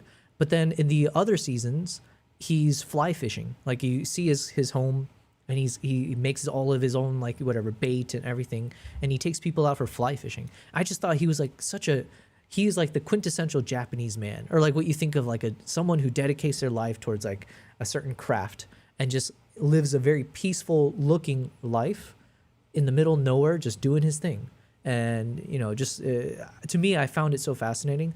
I want to like see if I can interview him and just like film his lifestyle and turn it into like just a casual story. So I do need to follow up on that. And if I do follow up on that, I'll have to see about getting this Japanese 2X vintage anamorphic. I don't even know what the brand is you're talking about, but perhaps I need it. Sounds like you need an FX5 with 12,800 ISO to shoot them low light Hokkaido squirrels. I think that would help out tremendously. But I have my thing is like I really want to see if I can capture photos of the flying squirrel in flight, because it's such a challenge. It's like a thrill seeing if you can actually get the right shot. I have a few, but they're not crisp. They're not like the perfect shots. You know what I mean? It's like close but no cigar. And I just want to be able to get that perfect, man, you got the shot, whether it's from a side angle or whether it's right above you. If I can show that I got that shot, I think that's like something I'd be so proud of. So part of me wants to go to do the photo moment. And of course I want to film it as well. Obviously it'd be great to capture it in motion, in slow motion, obviously. But yeah, I want to do both. It was so much fun. I was supposed to take people there again this beginning of last year. My schedule couldn't fit it in, but hopefully I'll figure stuff out. Aviator says, I love that Japanese documentary idea. You don't need Nat Geo, but I wish Nat Geo would find you, sponsor you, and use your documentary on their services. They would be lucky to have you. I hope so, man. But thanks. Yeah, I think it's a casual, chill idea. It's not like going to change the world or anything, and I have to get the guy's buy-in. But if he green-lights it, I would love to just travel back to Hokkaido, follow him around, interview him. You know, obviously he speaks Japanese. His English is, I forget if it was like good enough for communication. But the point is, I would like to film him, get his thoughts in Japanese, obviously translate everything as I can, and then just like show his lifestyle. Come up with a really piffy title for this kind of lifestyle concept. And it's just meant to show peaceful shots of him on his like his passionate pursuit of finding and chasing after the Izo momonga. And obviously the climax of the moments, or like the film, is like hopefully getting the perfect shot, the perfect capture of the Izo in flight and all that kind of stuff. I don't know what brand they are either. The article just mentions Japanese vintage 2X anamorphic. Either Gareth didn't specify, or maybe the writer didn't catch the name. Gotcha. Okay, so Peter, mainly for you, since I think you're new to it, these are some of the photos that I captured with the Nikon ZR. This is just like the before and afters. One thing I mentioned is like, so I use my own presets, which of course you can purchase on, what is it? Exclamation mark. What is it? Exclamation mark. Preset or presets? Shoot. Exclamation mark. Presets. Boom. There you go. Feel free if you want to support the channel and also get something hopefully of value. I've got over 100 presets really, but so I've been editing all these photos with my presets, but it's also been really fun because I've been using Dehancer. So Dehancer approached me before for like video, for like the film emulation for video stuff, and that was really cool, and I've been using it since. But this is the first time I'm using Dehancer for photos, and I love it so much that I've been applying it to every single one of the photos that I've been working through. So yeah, so these are like what you can grab, what you can end up getting with the ZR quality. So the ZR is like what, 24.5 megapixels, something like that. So I'm still able to crop in quite a bit on some of these shots in a way that you'd be surprised you're able to. But yeah, quality's been pretty nice. Now it doesn't hold up to shooting with like a Nikon Z9. That's like my main wildlife camera. But for this trip, I was shooting with two Nikon ZRs. So the trade up is obviously the video quality. I'm shooting in a much, I say much, but it's obviously the better codec and the better video quality. But then the trade down is that from a photo perspective, I wasn't getting the same amount of pixels and functionality as with shooting with a Z9. And then, so these are some of the photos that we've been editing throughout the past week, the past 2 weeks of stream. And this is like on our way to chimpanzee territory. And then we finally get to some of my favorite shots to date. There's a few of these chimpanzee shots that I'm super, super happy with in terms of how it turned out. Because I was shooting really low exposure on this particular trip for the challenge and the learnings. But there was a few coming up here that really just turned out super awesome. These were interesting because you had the chimp in motion crossing this boardwalk and then pausing here for a second. And then one thing you'll notice, I was doing a lot of these super wide angle shots. So that's something I'm toying with, is how can I do a lot more of these. It's like a 16:5 or a 2.4:1 ratio for photos. So that's been fun. So then here we got some cool shots of the chimps grooming on the boardwalk. And then some of the best shots I took are coming up in a second. These were pretty nice. And then we got them hanging out here. There we go. This is one of my favorites for sure. I did a huge punch-in shot of this chimpanzee when it was yawning. And then obviously I edited quite a bit, but I'm really happy with this result. At some point, I want to have this printed on my wall for sure. Peter Hunter says, great dark climate. We'll look into your presets for sure if I go for Nikon. Oh yeah, for sure. Yeah, actually I never thought about that, but technically all my presets were created from photos captured with Nikon. So Fed says Kowa lenses are smaller and lighter than, for example, Sankor, which are a bit cheaper. So on a trip like this, are you spelling it wrong, or why in my mind am I thinking something else? Okay, anyways, Kawa makes a lot of sense. Aviator says, you know what? Forget Nat Geo for now. Reach out to Dehancer with your Japanese documentary idea and see if they can sponsor the trip. Then exclusively grade with Dehancer. You know what? That is a brilliant idea. Or that is something I need to do. I should actually... Thank you very much, Aviator. That's a brilliant and notable thing I should do. At the very least, even if it's not for that documentary, I think I should send an email to Dehancer to just kind of revive a conversation, see if there's any opportunities. Because yeah, man, I've been using their stuff nonstop now. So if I can like somehow pitch a film thing using them, that'd be great. Thank you, thank you. Yawning is super nice. Oh, yawning, yes. The yawning, man, if you get any yawning shots for wildlife is always the ones that the photographers are hoping for. And this is like the full aspect ratio. So I quite like this as well. So again, just to show you, this is the power of the Nikon ZR then, right? So yes, it's a 24 megapixel, so it's not like a 40 megapixel, 45, whatever. But even from this original shot, I was able to punch in quite a bit, right? So we punched in all the way to this level. And, you know, as far as I can tell, I'm really happy with the results. So, you know, some parts you probably aren't going to get as sharp of an image, but the direction I was going with this was not to have a lot of sharpness anyways. So I'm still able to create something out of a very punched in cropped shot.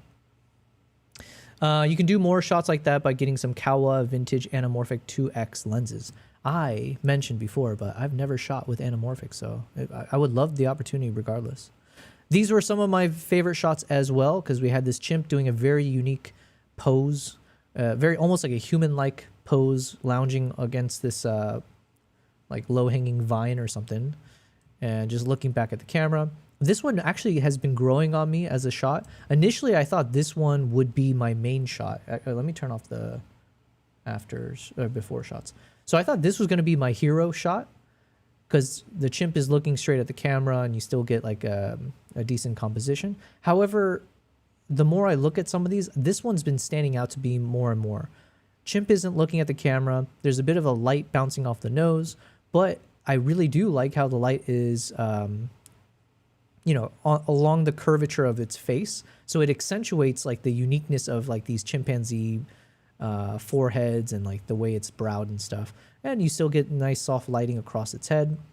So this shot has been growing on me more and more. It might end up being the hero shot. And then we got some portraits of the same from the same moment. And then we got some of these, and then these are the ones we've been working on the past few days as we're heading off to guerrilla territory. And so I was just doing a lot of shots on the road as we're heading off.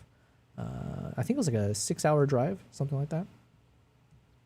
And I think this is the last photo we edited yesterday. So this is where we left off. There we go. Peter is asking, what is the declared dynamic range in the EVs? I have no idea. People took incredible photos with single-digit megapixels on early DSLRs. Fair point. I think we are spoiled for choice, and I think sometimes we're always thinking like, grass is greener when it's like, oh, you can get the best results with very little.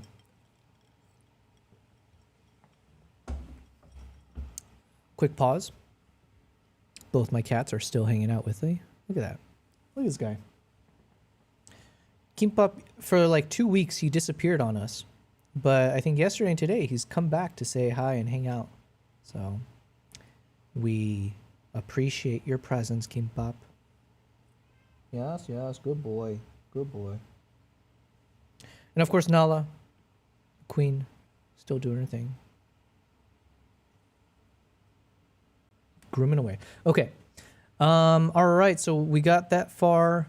Thanks again for the recommendation. I forget who recommended that, the Gareth Edwards one, but that was fantastic. So I've got a lot of photos to edit.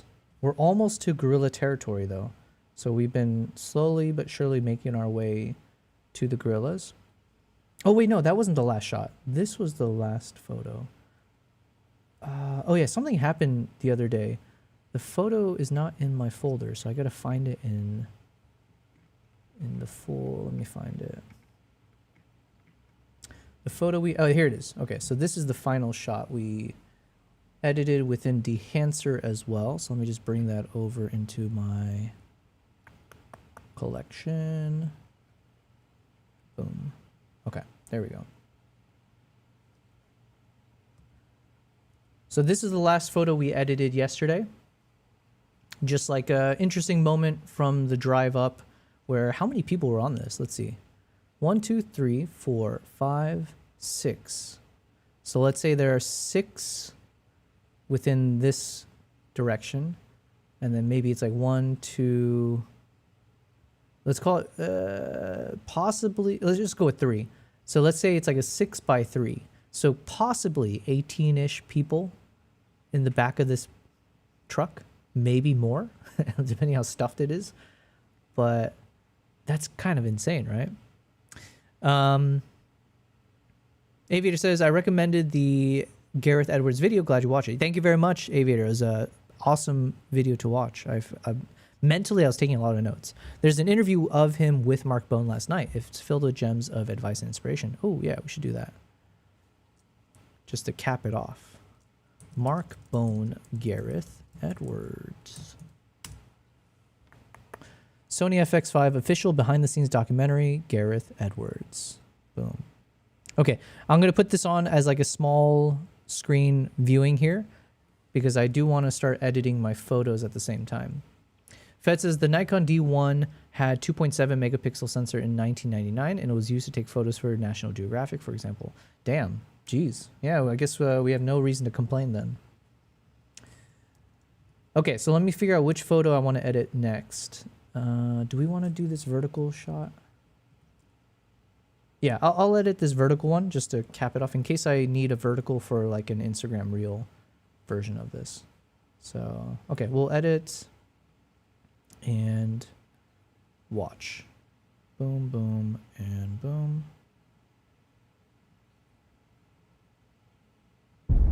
There we go.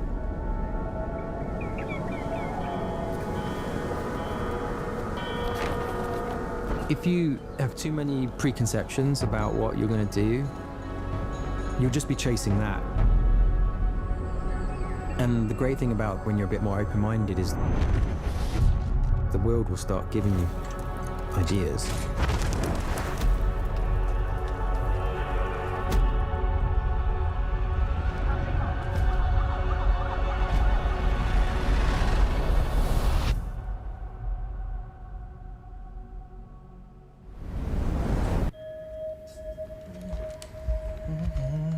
Gareth Edwards. You don't need to worry anymore about getting permission to make a movie. Just go get a camera and shoot a film. It's a fair point. There's nothing stopping you.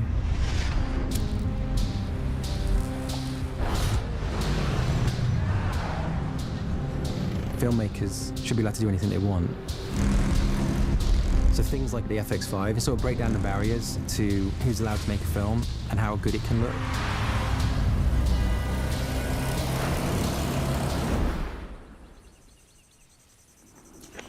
Wait, we missed something there.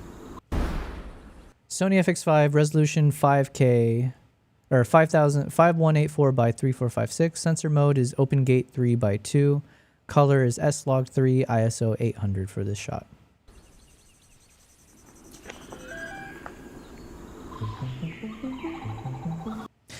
Did I mention this before? I actually would be really happy with being a behind-the-scenes shooter. You know what I mean? Like, I don't have to be the DP. I want to be this guy. I want to be the guy that's filming. Here, let's just bring this full screen for a second. I want to be this guy who's filming Gareth Edwards making a Gareth Edwards movie. That would be so much fun for me because there's like less pressure, right? Because you're just there to capture any of these hidden moments while the professionals are doing their job. Not to call this cameraman not a professional, but like I would love to have that as a thing that I do. It's like, okay, let me just film you filming the thing. So yeah, okay, side note, just random. Let's bring this back. Fed says, yeah, this is why I love using the ZR. Also, when abroad filming, by the moment anyone notices me with a small camera, handheld, someone looks into the camera, I've already captured the shot. You know what? I saw this crazy Instagram ad for some accessory that you put on the top of your camera, and it's basically like an electronic. It's like a small little screen, basically, and so then you can see what you're shooting without actually lifting your camera up. So it's like very much a stalker mode because you can have your camera at your waist, for example, and you're just looking down.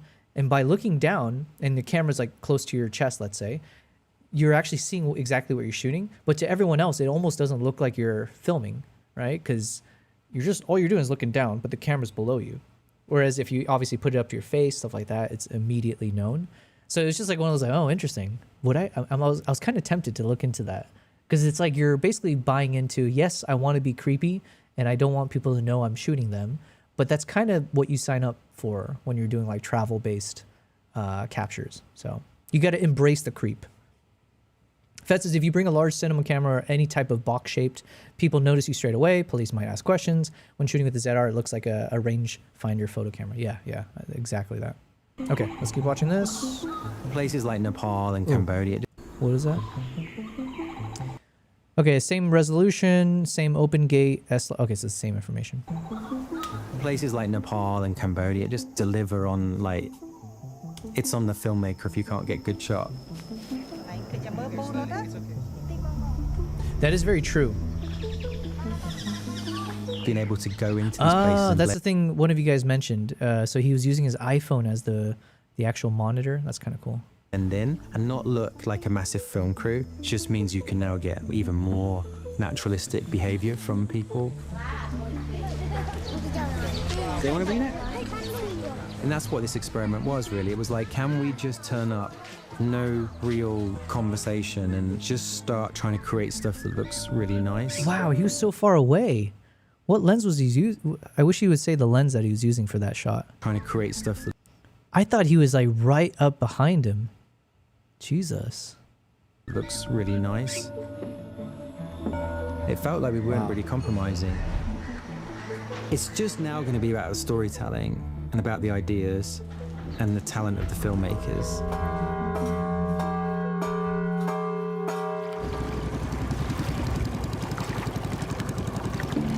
I feel like it's going to be better in that direction.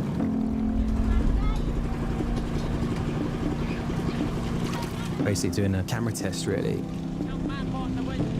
And so I ended up revisiting a lot of the locations we did on the Creator, where I used the FX3.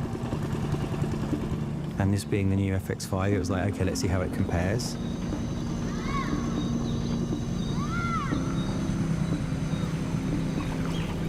The FX5, I think, is the highest quality camera in the world for how small it is.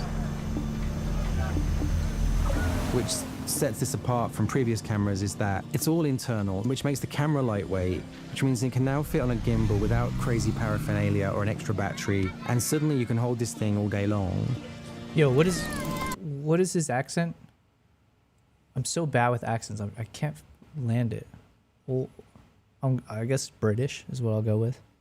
Fed says, yeah, it looks like you're looking at photos in the camera or in the options or something. People have no clue you are filming. Yeah. I'm sure Sony gave him the viewfinder also to use, but you can't use a viewfinder when the camera's on the gimbal. So an iPhone or... Yeah, exactly. I can see why the viewfinder is not as needed for filmmakers, because obviously you're slapping on a bunch of stuff to your rig. Screen is 3.5 inches, so it's a bit bigger than regular mirrorless, but still relatively small. Yeah. You don't have to have a plan, you just have to see an opportunity when it turns up. To an E. Okay, he's British, yeah? Ooh, here we go. I was hoping he would say the ISOs for these low light. So this was ISO 4000 for this shot. That's impressive. Okay, so then let's say if I shot this with the Nikon ZR, theoretically, you know, all else equal, it means that, okay, I could have shot this with my second base ISO at 6400, no problems. There's an internal Wi-Fi that's sending the signal for the video, so it's just very low maintenance. 800 ISO. 800.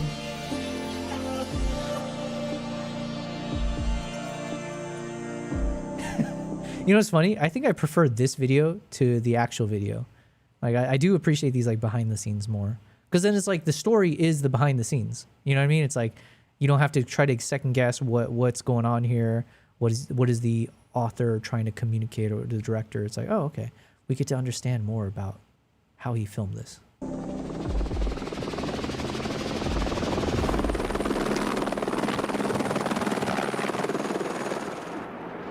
Went from like boiling hot 35 degrees to -5 it's going to be.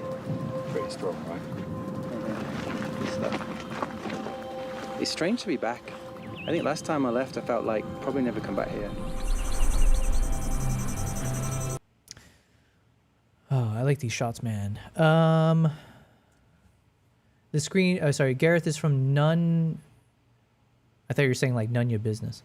Gareth is from Nuneaton in Warwickshire, England. He has Welsh parents. Okay. Thanks. 800 ISO.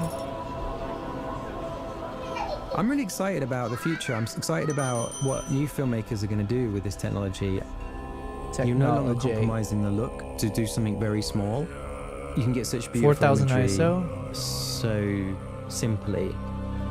Damn, I really do wish he had just also put in the metadata here, or like in the lower thirds, the lens that he shot for each of these scenes.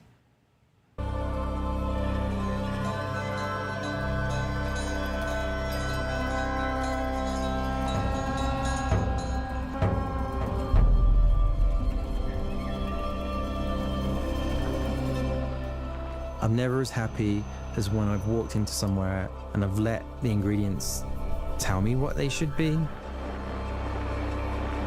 then suddenly something starts happening that you would never have thought of.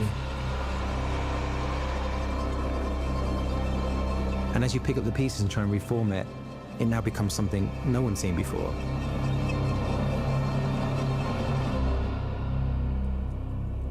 Oh, there's that electronic viewfinder.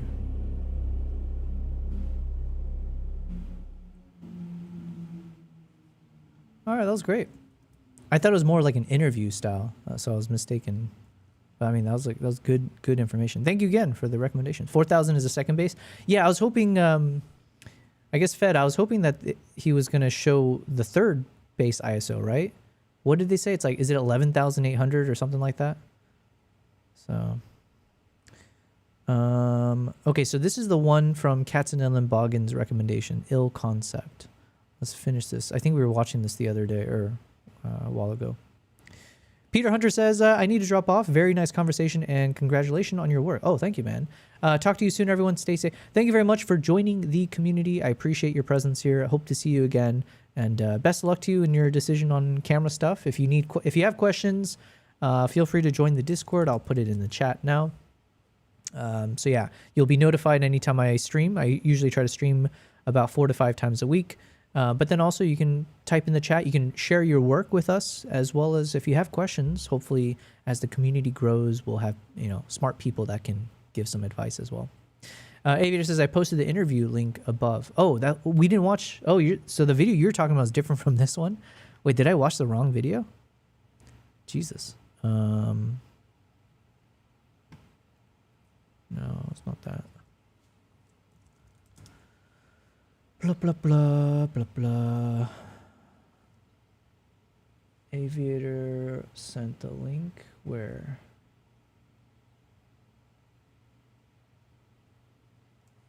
Let me hunt for this link. Oh, Aviator, there's a chance maybe the link doesn't show up. I might have some setting turned on where it like disallows or like prevents links from showing up in the chat. So I'll look it up again. So he said it was Mark Bone. Oh yeah, it didn't cross my mind. We looked at Mark Bone, Gareth Edwards, but the only voice we heard the whole time was Gareth Edwards. So obviously that wasn't the one you were talking about. That was dumb of me. Okay, Sony FX5, a filmmaker's review. Maybe it's that one. Let's just go to Mark Bone's channel.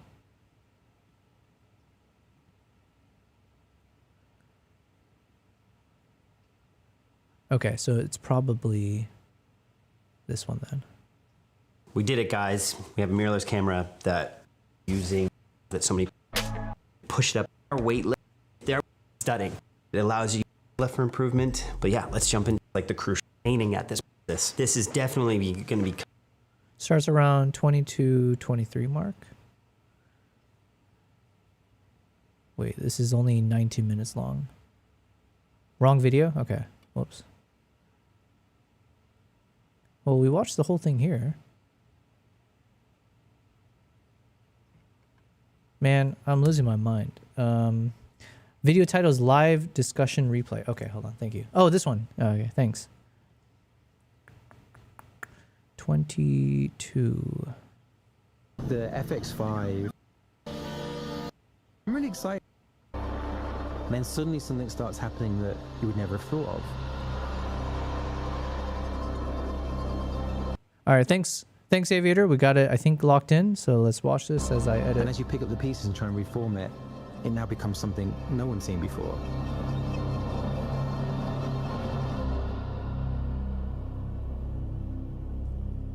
Dun, dun, dun.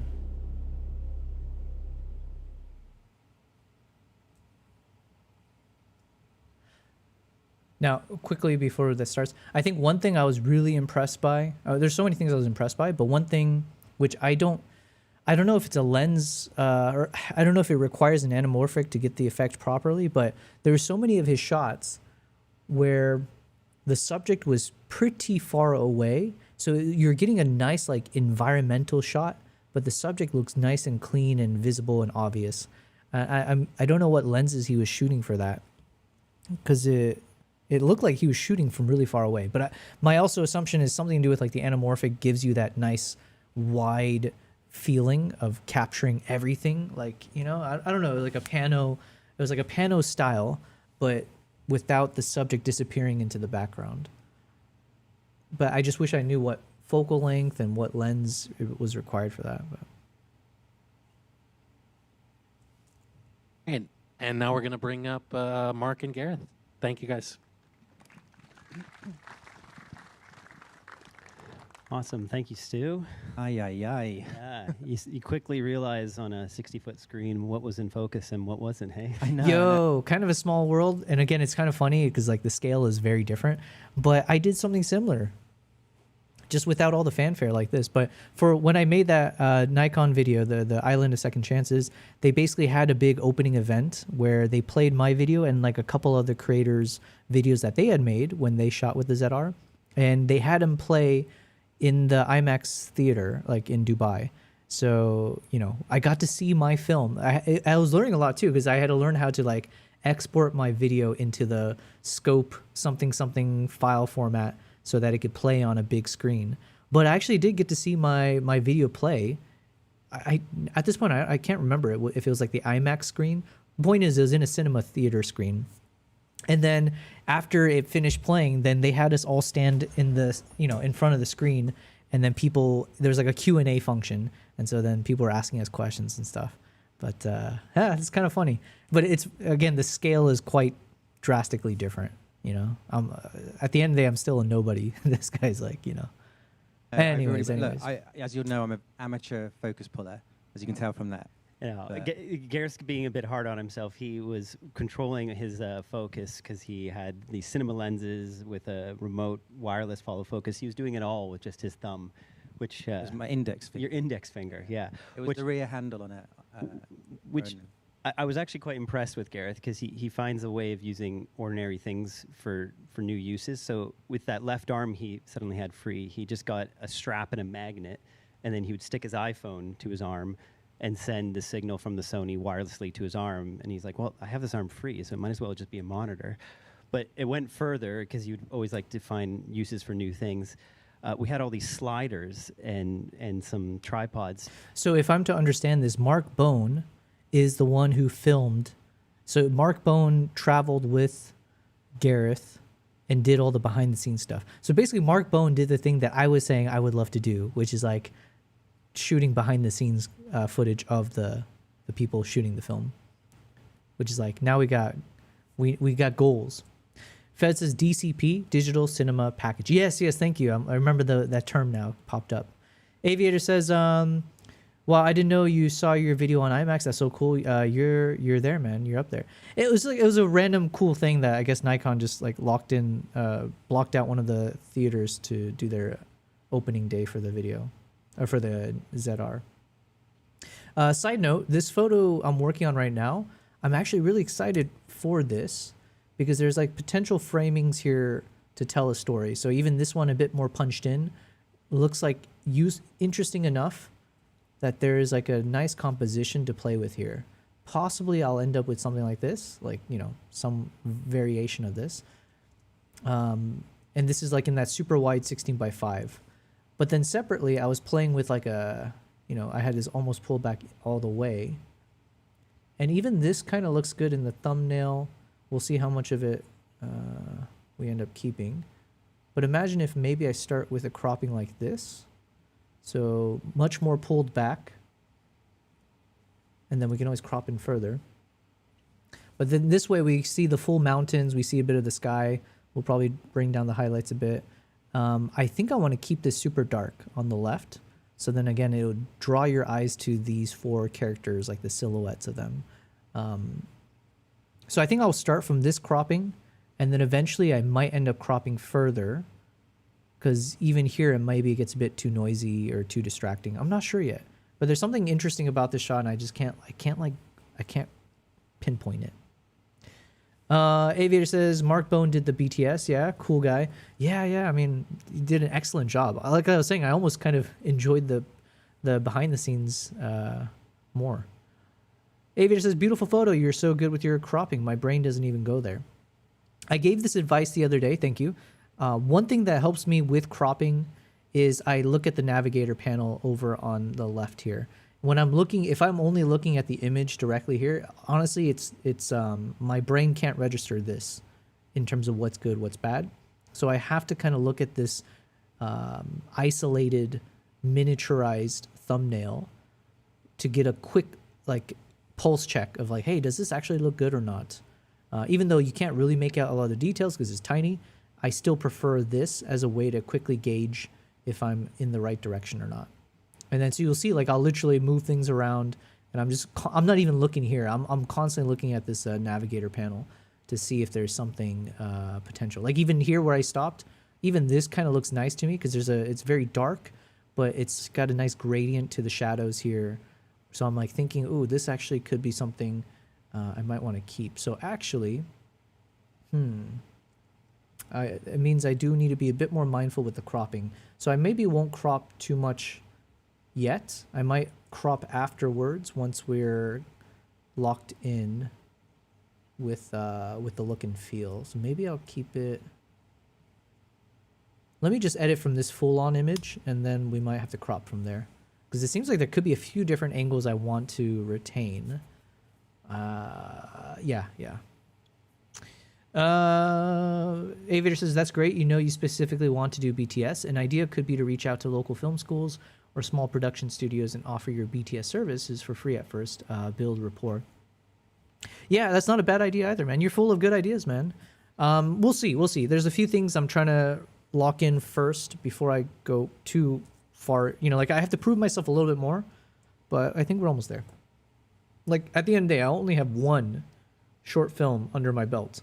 Outside of that, it's all like, you know, my travel vlog stuff, which I'm trying to make very artsy. A lot of the YouTube videos I've been making recently, I do my best to make it feel a bit more than just like a, you know, casual vlog style. But yeah, we need more proper stuff done first. Okay, so we got this. Let me play this video and let's start editing. And we needed cases for them, so Gareth got gun cases because they were perfect size for them. So we'd be showing up to all these countries with a big stack of gun cases. And I asked Gareth, I was like, well, what are you going to tell them? And he joked, he goes, we're here to shoot. Yeah, same language. That's what we're doing. It was really impressive seeing how much you were able to do on your own. And I think that was kind of the point of this was pushing the camera as a solo filmmaker, because you're often with big crews. But I think the question I want to first ask was, why come back to these places? Because I'm lazy, and this is like we basically had the is it called a prototype? What do you call it when you haven't manufactured it? Pre-production model. So we had the first pre-production models in the world. There was only 6 of them that existed, and they gave one to me and one to Mark, and we got them about a week before we had to film. So it was a scramble, and it was like, oh God, I can't let Sony down. It's got to look good. And I was just like, look, if someone said, if there was a gun at my head and they said, you have to get good images and you can't. I don't know why companies do that. That does kind of, I mean, I know why, but it's like, man, you could possibly ruin the reputation of this dude as well by not giving him enough time to prepare and create the best art possible. And I can totally get it. Like, you know, these companies, when they're building a new camera, it's not like things are on schedule. You got to have a tight lip around it, so you can't necessarily notify someone months in advance, because then word gets out and, you know, there goes your, you know, proprietary whatever this or that IP. So I totally get it. At the same time, it's like, damn, really? 1 week's notice? Because like now imagine if Gareth had a month's notice and the exact same film we just watched, he had a month of preparation instead, or had the time to scout the locations properly, blah, blah, blah. It's like maybe even my little griping that I was doing about like, oh, I think the story could have been more compelling if X, Y, Z. He could have actually done it, you know? So I feel like there's some missed opportunities by forcing a bit of a rush job for these guys. I don't know. But I'm also a bit biased because that's how I felt. I'm glad the results turned out good, but it's like, damn, I had like, 3 days of shooting, 5 days of edit. Maybe it was like a week and a half, if that, of like being notified and then trying to scramble to see if I could put something together. Anyways, okay, let's keep editing. Got no time to prep. Yeah. Where would you go? I'd be like, well, Nepal and Cambodia, because it's like Disneyland for cinematography. And so we just booked some tickets, went there, blew the whole money of the budget on flights. Yeah. And caviar. Yeah. Yeah. That spa. That spa was good. Yeah.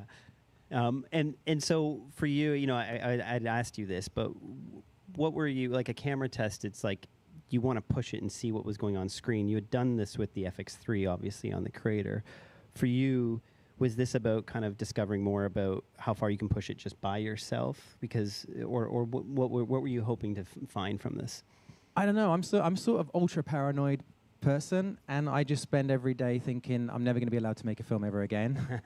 And so like the thing I do in my spare time is I start building cameras, or like just trying to figure out if no one gives me money to make a film, what am I going to do? And it's like I'm just going to do it on my own with my own money somehow.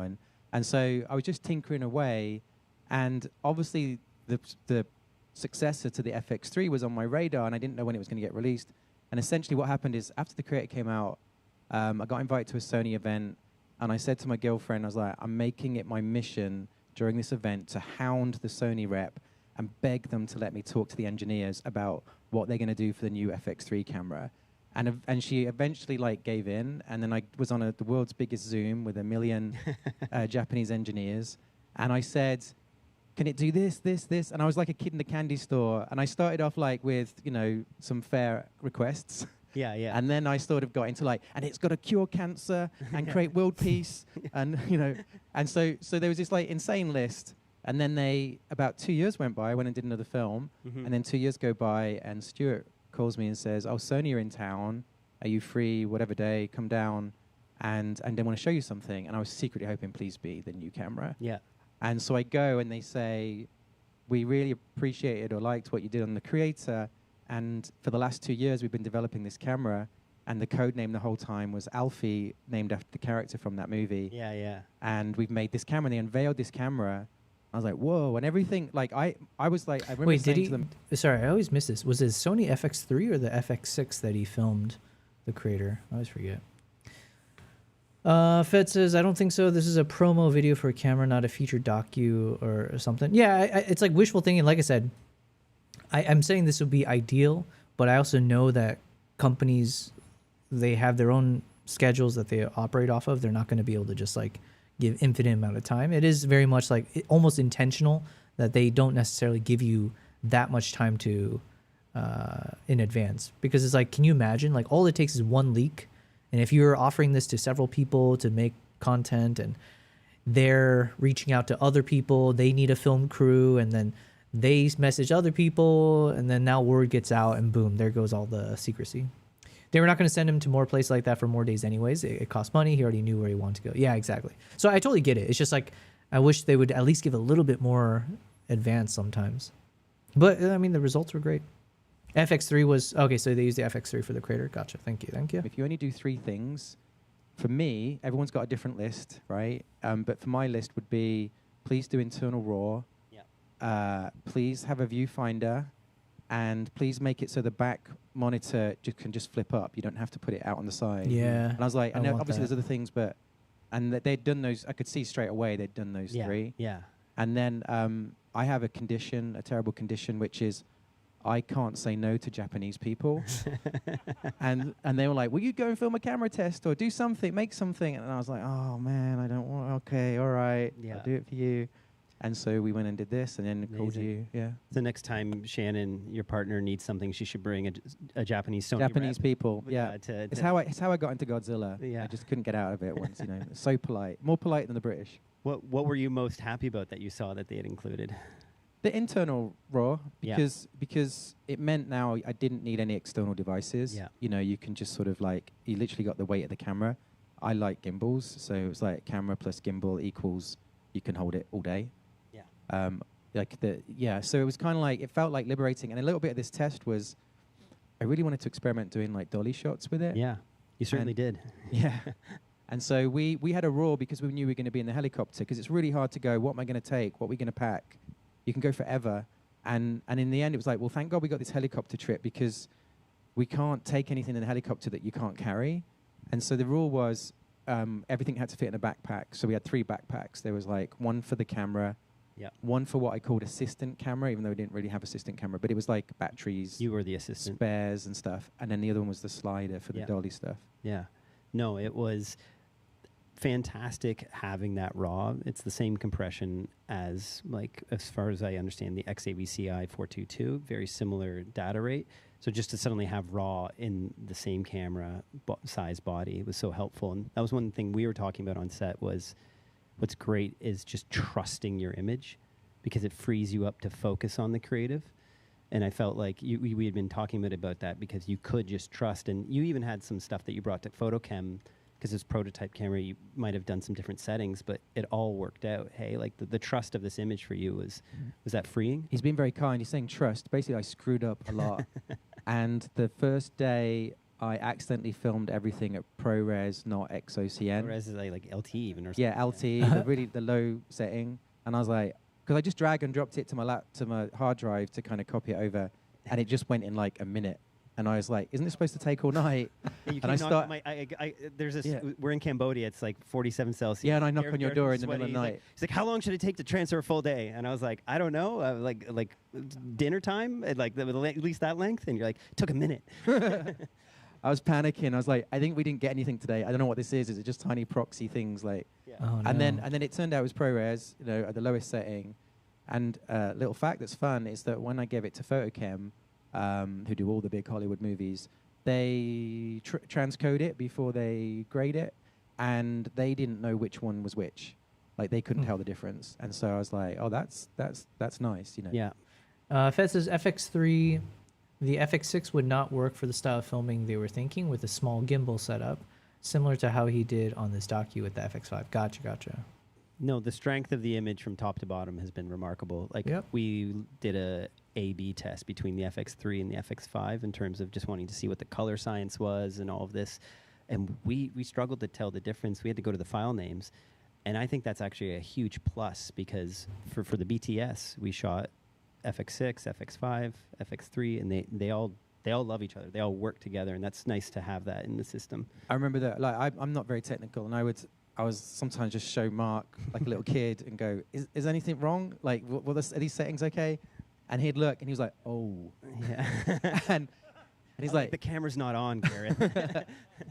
And I remember one day, it was the middle of the day, we've been shooting in the jungle in the middle of the sunlight. And he was like, you're at 12,800. How long's that been on? I was like, since last night. I was like, oh, damn it. And I'd shot like hours in direct sun, like midday sun, in the highest ISO you can ever have. And you cannot tell. You know what I mean? Like it. Yo, this is kind of, I'm liking this guy more and more, because he sounds so, would the word be fallible? Do people say that word, or is it always infallible? I mean, he's being very honest about like, hey, I mess up all the time. It's like, it's very relatable, I guess. I was like, damn, okay. So, he's popping out some crazy cool content, cool video, cool concepts. But he also doesn't realize, or he's making mistakes like shooting in, the lowest resolution, highest ISO. It's kind of again, nice. I said this to PhotoCam, and I was like, can you see the ones that are really grainy that can't? And like, we wouldn't notice, we didn't know. Yeah, and talking about that, we added a bunch of grain in A post. boat. Like the Yeah, image we was did so add some clean. stuff, Yeah. Is that something you will always do to your image? So like, what's the philosophy? Everybody has their go-to look they kind of aspiring to, and for me, it's vintage film, cinema, and so I always like a bit of grain, a bit of texture. Mm-hmm. Yeah. I've always appreciated about your work when I was studying some of your films, coming back to the Crater before we worked together. You've always loved wide shots, and I think it's inherent of the anamorphic. Yeah, that's what I was saying. Because again, I've never shot with it, but it's like that wide angle that he was shooting in, but it doesn't feel like wide in a bad way, like not in a fisheye type of way. Aviator says he's super down to earth and hyper relatable. I was down on morale, and after hearing his interview, it really inspired me. Yeah, just hearing him talk, it's this, and now with the FX5 has like the open gate, which has been so helpful. But what is it about the anamorphic frame? Like I followed your suit because you were shooting anamorphic. I was like, okay, BTS is going to be anamorphic. What is it about that frame? Like, why are you drawn to that so much? Everyone's got their favorite format, right? Or their favorite aspect ratio, their favorite this, their favorite that. For me, it's like if you do the little test with your peripheral vision, like if you move your hand, that's where you start to see something in your peripheral vision. And if you do it this way, and it makes a rectangle, And so I just feel like that's more natural. I like that ratio. So that's an also interesting. it's probably I never heard someone nostalgic say it that because way. the films I grew up loving are that aspect ratio. So I'm just trying to copy my heroes very badly. Yeah, it works so well, obviously, in a space like this where you just get to feel really immersed in that way. What was it like? I know you had considering it was a Hollywood-sized film, you had still a pretty tiny crew with a creator in these locations. But what was that like for you returning back? Just you know, you said you had a camera assistant bag, but it was either me or Jim running and grabbing batteries. Yeah, so Jim, the guy you saw with the helicopter landing, that was Jim, my producer. And we did a very similar thing on The Creator. We went to those sort of countries. We went to 7 countries on a location scout. We didn't tell the studio, but we shot everything. And I basically put together like a 10-minute, similar thing, 10-minute teaser. And then we ended up, Industrial Light and Magic ended up doing the effects for it, and how the film got green lit. And so we had actually been... So is this The Creator 2 you just shot? It's The Creator 2, yep. Electric Boogaloo. It's going to be on Netflix probably around Christmas. Oh, amazing. That quick. Great. Fantastic. Yeah. Yeah. So, but it was a similar sized crew. You like shooting, like... I mean, look, you know, there's massive... This is the thing. I think, I don't know if you'd call it a career, but whatever I've been doing for however long, I've been doing... Like, because when you break into films, all you can do is a low-budget guerrilla aspirational thing with you and your mates. And then if you're lucky, you get these chances that are like bigger and crazier, and you gain major things through that, but you also lose something. And so my whole thing is forever has now been just trying to get the best of both worlds, getting all the sort of advantages of having a big crew and a big scope movie like that and a big release and whatever, but trying to keep some of the naturalism and the organic kind of happy accidents that happen every second when you're doing it this way, compared to you write a script and we just methodically literally get in the storyboards, you know, which I always feel less when I get exactly what I was picturing, which is also like an impossible task, right? But when you get exactly what you're picturing, it's always disappointing because my imagination's not that great. And it's always really exciting when you end up in a situation like this and something better than you imagined starts happening. Yeah. Like it's not quite what you were expecting and you roll with it. It gets really... That's when I feel like the best. You know what I mean? That's when I feel like we're really achieving something. Yeah, you really have to kind of have that balance of the technology working for you but not distracting you. And Fed says, I did that in the sun with the ZR and 6400 ISO in Spain just now. I was thinking why they have to stop down so much. I checked to see if the ND was on the lens, and I looked at the ISO, lol. Listen, we all got those stories. One of the ones I was sharing with all the guides, again, I was there as a photo instructor. I think I mentioned it on one of the streams. I think some of it should be captured on camera because on one of the action cameras. We had this crazy moment. I say crazy. There was a bunch of elephants surrounding the Jeep in front of us. And I was like, oh my God, I need to film this. And I started recording.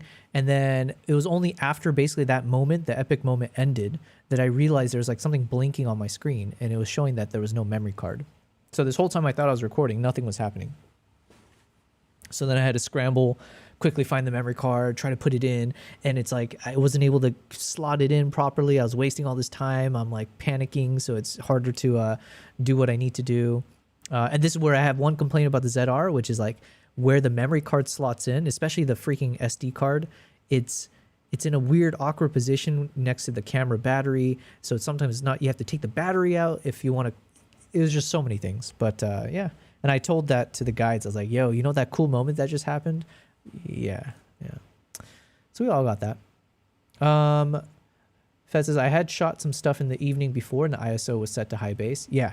I had 3-stop ND on the lens and was still having to go down to like f16 and 22, which made no sense.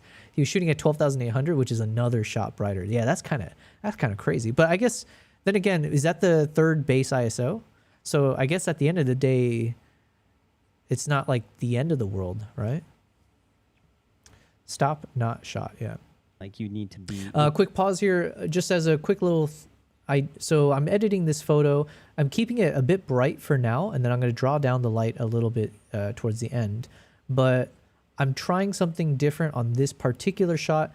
I say it's a variation of what I do. I mentioned I usually like to put a bit of a I like to shape the light coming in from either top left or top right for most images outdoors to reflect sunlight. So here there is clearly light coming in from the left, so I want to accentuate it, but I don't want the effect to come across on this rock wall, because obviously, like physically speaking, the light isn't really touching this area because it's blocked. So to have a linear gradient coming across from the corner that's also impacting the rocks, it wouldn't feel as natural.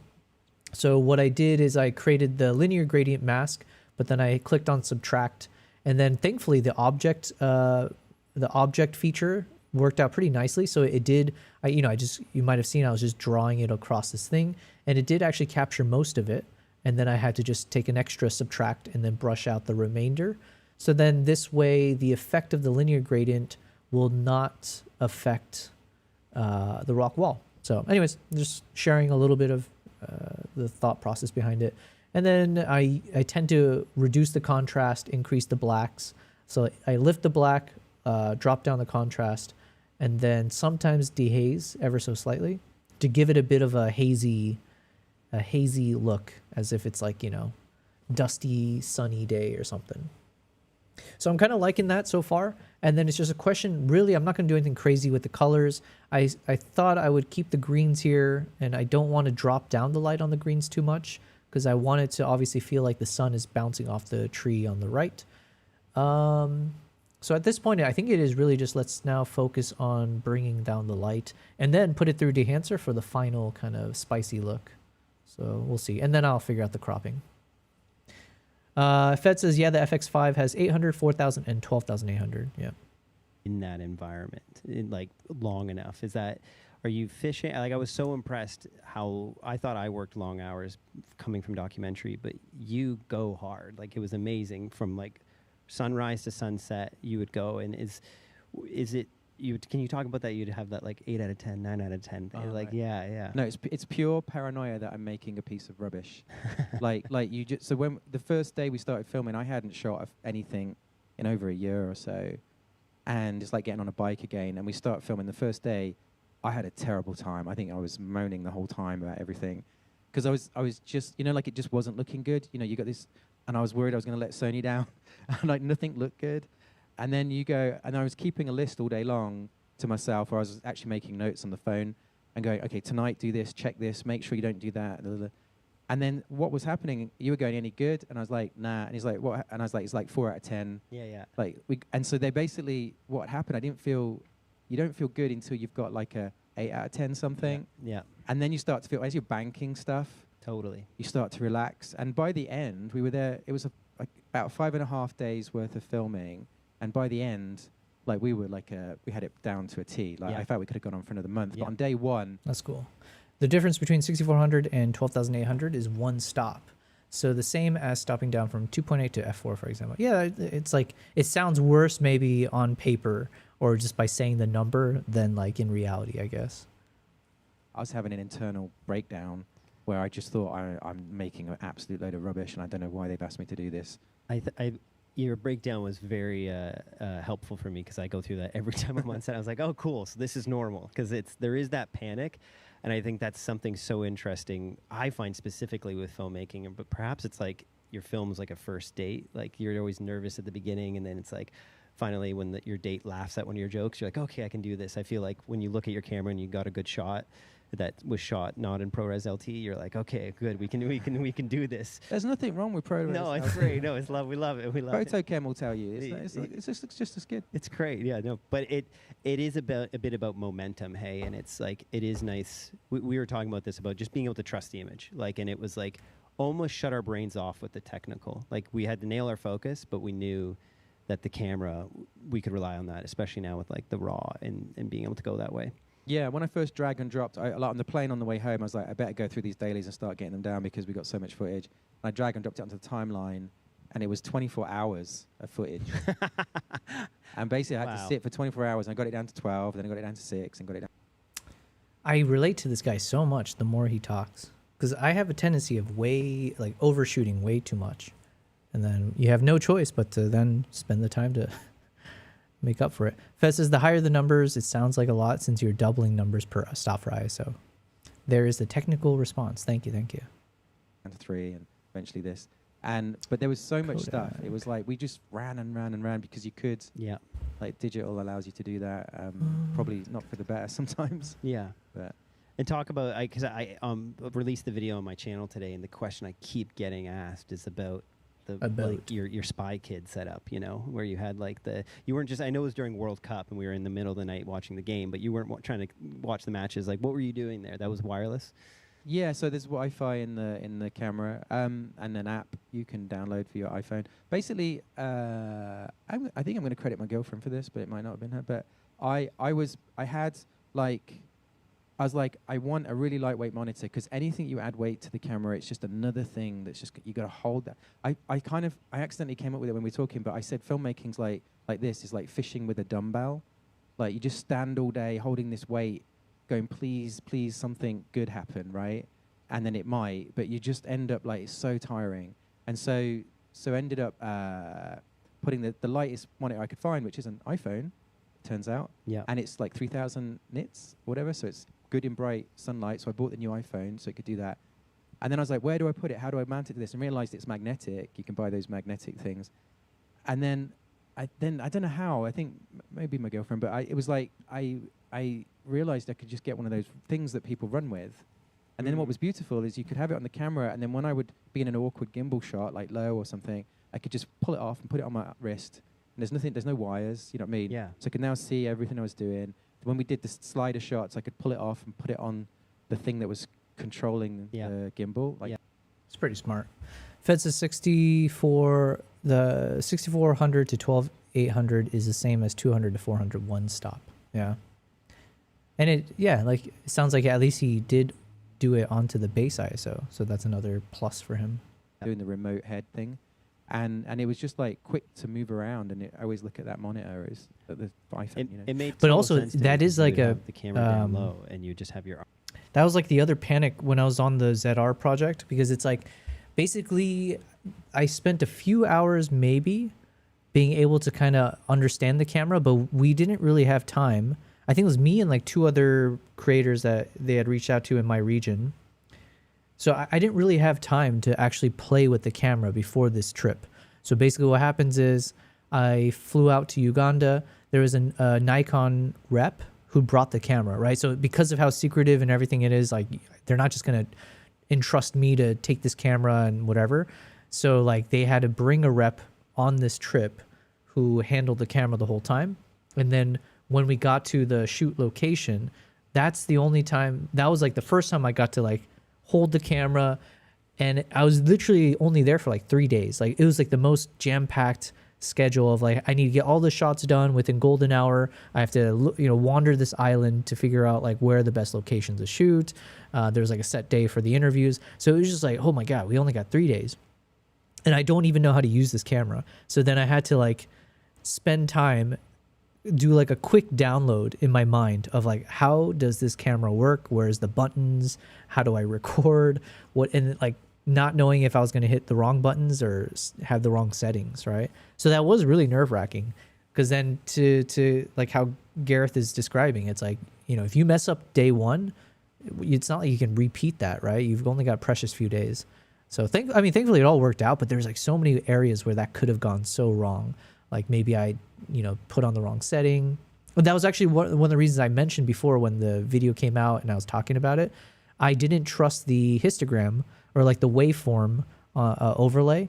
So technically I think I underexposed a lot of the footage just because I didn't trust what the histogram was telling me or the waveform was telling me. I don't know, there's like a few things like that, and it was just because like I was like, what if I'm doing something incorrect? Because I just don't know how to use the camera. Fed says, it's easier to forget. I will often shoot at 6400 inside a building or something darker lit, then forget to change it down to 800 when going out in the sun when shooting in Spain. Usually I notice before recording again. Yeah. Arm up here, and I was like, oh. Usually, that's like but it only almost takes like that having one VR time you goggles forget, at that point. Like it's no longer like you having to crane your head, like or anything like that. Yeah, it goes a bit wrong when you're really sweating loads because the strap just kept sliding. I was like having to remount it in a hot country.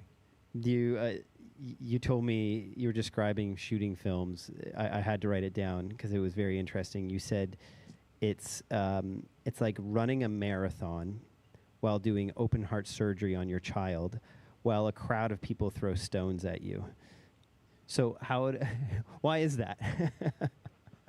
That was between us, Mark. I didn't think you were going to live stream that comment. That's great. But thanks for that. No. I'm going to try and rescue my career now. No.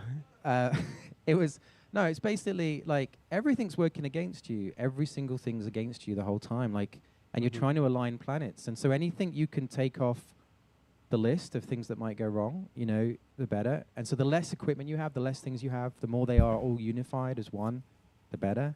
Filmmaking is tricky, but yeah. I did not mean anything to do with Hollywood. No, when I was no. saying that. It's just that, but it's that idea where I find that even on a documentary, running through my head is like, what are people going to think about this? Is this going to be clear enough? Like, there's a million things going through your head. But you've even said to me, though, I'm not going to try and throw you on the bus twice, but you've spoken about that you do like to make your sets feel a bit like documentary. Why is that? Like, what is the environment? I'm so curious how you create that on a scripted piece. I mean, I don't do it well, but it is always the attempt to do it, which is like storytelling or filmmaking. There's a lot of things you're trying to do all at once, and on that list or in that pie chart, one of them is realistic, right? Like you really believe it's happening, you know, naturalistic, authentic, all those words, but something that feels totally real. And you can get that for free if you just rock up to someone's house and start filming and with permission. With permission, and they sign a release form. But it's like you can get that for free. But then the problem is you're not controlling the story. They're not an actor. They're not. And so the holy grail is always like, if you can get that stuff, you can feels like controlled storytelling. So for me, so for instance, there are some directors that are really good at having a controlled camera move. You know, they've blocked it out in their head or whatever, and then making the actors or the situation feel very natural, like kind of a bit of controlled chaos, kind of out of control. And for me, this was the opposite side of that, coming at it from the opposite side, which is, well, what if it's real? Like, it's real people that I've got no control over, and they're just doing their thing. But can the shots look like the director has set this up? Totally. Like we laid track. Like, you just have a subconscious association with, you only get those shots when there's a dolly, and that's only in a drama, not in a documentary. And so this was kind of an experiment in could you come at it from that direction? And I think the thing I'm most excited about was just the dolly shots. You know what I mean? Like, as in, they were literally, the whole thing was one unit, like one object. We could set it up in 5 minutes. Yeah, and you would have the shot, you do a shot, and then you go, let's do another one. You pick it up, and 5 seconds later, it's over here, and there's a brand new shot. And I was just filming another dolly shot, and I was like, we can only fit so many in this thing, but. And there's no wireless transmission. It was just coming right off the camera to your phone. And it's also light. You just pick it up with your own arm and just put it in somewhere else. And that was like exciting, because then I was like, oh, okay, you can have that vocabulary of like massive cinema, but with a crew of like a person or so, you know. Are you thinking like you want to implement that on like some of your upcoming features then in that way? No, it's just good to know. That's one end of the spectrum. Do you know what I mean? Like, as in, like, this is a longer conversation, but let's have it. But it's like a bit of everything, really. Like on the Creator, we did big, massive stunt set piecey things, and then we did a section where we literally went on a helicopter to the middle of nowhere with like me holding the camera and another guy holding the camera, and it was like, and just shot a load of stuff that looked nice, and so I feel like, you know, it's just nice to know. If you never get the opportunity, or if no one gives you the money, like, you can make stuff that looks to me as good as a lot of films, and for like the price of this prosumer camera, you know. Yeah, you called it you were hoping this film would be like a call to arms, like to filmmakers right now. It's like the only thing in the way of you making your film is kind of the techno. You know, I really like these messages. I feel like that message, though, hits closer to the Nikon ZR, honestly. Like, I'm sure this camera is more powerful, more capable, etc. But that message that they're relaying right now, in my opinion, that's what I was saying. I actually even said this in my Q&A at the theaters, you know, for that opening. I was saying, like, look, we're literally... That's what the ZR was doing. it's like now you can handle this camera that cost a fraction of these other professional pro cinema cameras, and you can create something that can be shown on a big screen like they did with my video, right? And it was like, that's enlightening. The fact that you could do that. No longer do you have to feel like, oh, I have to go to school for this, or I have to dish out, you know, tens of thousands of dollars to have the right equipment just to even get started. It's like, oh, okay, I can buy this from a shop just down the street, and technically just with that, without any other accessories or dollies even, or gimbals, I can create something worth sharing. That's the Nikon ZR, you know, not to be a big fanboy on my end, but like, you know, I stand by it. $6,000 for the Sony FX5, right? So that is still kind of, in my view, fairly gate kept, in the sense of like, you know, not just anyone can become, you know, the filmmaker, whatever. For 2,000, now we're talking. Fed says the Canon C80 and C400 were the first triple base ISO cameras, as far as I know. 800, 3200, and 12,800. Exactly 2 stops between each base. Okay. Might be more powerful in a few areas, but the price is not something anyone can buy. ZR is much closer to what a regular person... Yeah, that's the word I'm looking at. A regular person, like, yeah. That's closer to what a regular person can buy for sure, and a regular person doesn't need all that overkill. Yeah, yeah. So it's like, yeah, when you hear terms like open gate and this and that, it's like the dual gain ISO, and I mean, those are great for sure for like professionals. But if you're really trying to say, hey, this is something that's revolutionary, hopefully it inspires anyone to feel like they can pick up a camera and create something cinematic, that's the ZR right there, to a T, or to an R. Anyways, technology right now. I'm in the way if you're making your film. Yeah. But it's a unique time. Like, how does this differ from when you were on Monsters? You had crazy brevis or lettuce adapter, all those. I think you had all this gack on the front of your camera. It's like, what would it have been like to have had a camera like this back then? I think it just would have looked a bit nicer. You know what I mean? It just would have looked a bit better. So it was available light, a lot of this. Apart from that little tube light, we had a little tube light, and basically it's an inflatable thing. You blow it up like you're doing a puppet thing for kids. Puppet. And you just blow up this tube, turn it on, and it was so bright that you'd have to put it on like 1%, because we were shooting 12,800. And so then I would just chuck it nearby, and it was just on a couple of those dolly shots at night where I used it. Mm-hmm. But it was so fast, and it rolled back up in your pocket, and you carry on filming. And so it was just like where we are now with equipment, and these tools, is like, it's sort of there. Like, it's kind of like, we made it, guys. We did it. Yeah, you can all go make movies now. Yeah, which you can, and like, you know, everyone's got a fighting shot now. Like, it's democratized the opportunity to like to enter. I don't know why. I feel like I'm being too much of a loyal Nikon shooter right now. But like everything he's saying, I think that's a perfect message. But I feel like they're taking from what really should belong to Nikon, that particular message. Because again, what are you talking about, man? It's $6,000 for that and the top handle. Come on. The competition doesn't mean you're gonna the opportunity to like to enter the competition. Doesn't mean you're gonna make a great film. Doesn't mean, you know, all these magical things are gonna happen. But you've got a chance to have a crack at it. You can enter the lottery, you know. Yeah. With a Nikon which is like, ZR. When I first heard you were shooting, to go back, I remember the moment when I was like, you were shooting on the Crater. I was like, That says, yeah, and for $1,000 more than the ZR, a regular person can get the Panasonic Lumix S1 Mark II as well if they absolutely need the dual gain, or a Canon C50 if they want the 7K. The FX5 is just too expensive. Yeah, and again, I'm not taking away from the quality. Like, we just watched it. I thought that was fantastic. It's just not necessarily for the everyman. It's not for the layman to be able to pick up the camera. seems like a big budget film. I'm struggling with the cropping here. They have... I say struggling as if it's a bad thing. It's a good problem to have. I think there's a few different angles I can approach with this particular shot. I'm mostly leaning into like the 16:5 aspect ratio. And then I'm just trying to play around to see if there's like some unique cropping. I don't want to punch in too much because the shot isn't sharp enough for that. But I'm trying to see, like, would it look interesting if I even place the subjects on the right side, which is kind of seems a bit jarring or not necessarily what I would have initially thought makes sense. But it could, I'm trying to see, there might be a world where it could look nice just to do something different, you know? Thank you very much, SK9. I appreciate the follow around Kick.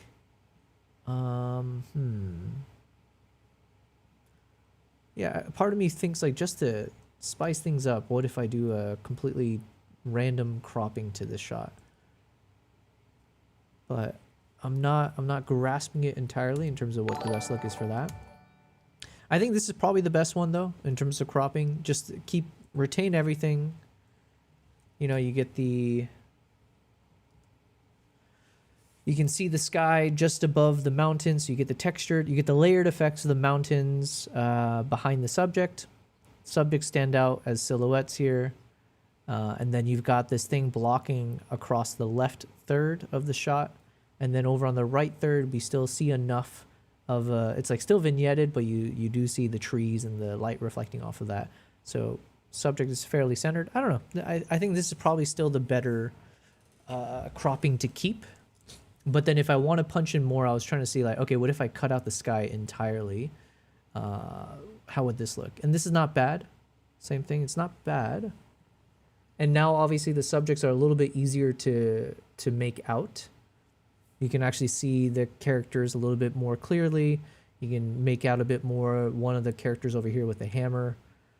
You can actually see the baby on the back of the mother. It's not to say you can't see here, but it's like with all the extra details and a bit tinier, you're more looking at the environment as opposed to the individuals, I think. So I can't make up my mind. Because the good thing with this one is we do remove a lot of the noisy stuff. So for example, in this a bit wider angle, there's a bit of this like kind of tufts of grass almost, or like parts of the tree sticking out here. Whereas now in this one, obviously we crop it away. So it's cleaner. Also technically here you can see there's like a person standing in the corner here, but it's fairly dark and like, you know, blending in a bit. But at least even, you know, when it comes to this, you don't have to worry about that at all. So I don't know. I do not know. But between one of these, I think I'm still happy. Like I really like the shot itself. There's something there. There's like some kind of a story angle that you can't pinpoint. It's just a very interesting, or it's a very something's happening here that doesn't. It's very abnormal. That's the word. Fed says if you're a Nikon fanboy, then Gareth is a Sony fanboy, so it evens itself out. Yeah. SK9 says thank you for streaming edits. It's like the perfect co-working spot. I'll be editing all day and need the motivation. Well, thank you, SK9, for being a real human being. Because you know, I joke about this every once in a while. I've been testing out live streaming for almost a year now. This is our 179th stream, right? And I've been multi-streaming across YouTube, Twitch, and Kick. And most of the time, the people who follow me on Kick tends to turn out to be some kind of spammy thing. Maybe you're about to do that, SK9. You're gonna be like, oh, thank you so much. You should message me on Discord to get, you know, if you want to gain 100 viewers instantly. Fed says I prefer the more zoomed in one. Okay, well I'm gonna take that into consideration. So that's 1 point towards the zoomed in one. And it's easier to tell the story. The subjects are a bit clearer. So I think you're onto something with that. I'm going to retain both, though. You never know. SK9 says, yeah, you should definitely message me on Discord. Nice. But yeah, welcome, SK9. Yes, I do mostly photo and video edits. So I'm mostly a travel and wildlife photographer. But then I've started to shift towards videography in the past couple years. I started YouTube about like 2 years ago, let's say, in terms of trying to treat it seriously. Most of the things that I'm editing are from my travels, right? So right now we're working on some photos from Uganda when I took a couple photographers with me for a 9-day wildlife workshop. So we were there to see the chimpanzees, the gorillas, the shoebill stork. The photos I'm editing aren't wildlife because these are some of the shots when I was on my way to the gorilla territory. But we also have some shots here. These are the ones we edited maybe 3 days ago from the stream. So enjoy the stream. I hope you find it productive. Hopefully, you know, meeting a fellow photographer if you ever have questions or if you have advice. For example, right now, we're also simultaneously watching a video breaking down the Sony FX5 that was announced the other day. And so we've been watching some of the examples of footage coming from it, people's reviews about, you know, what works, what doesn't. So yeah, and learning a little bit more every day about, you know, the art of photography, videography, stuff like that. Fed says, we're all human sunbeams under Ra, the sun god, Yobel. Ra. You know what that reminds me of? Did you ever play that monkey tower defense game? There's like that one famous Balloons tower defense. Oh man, I love that game.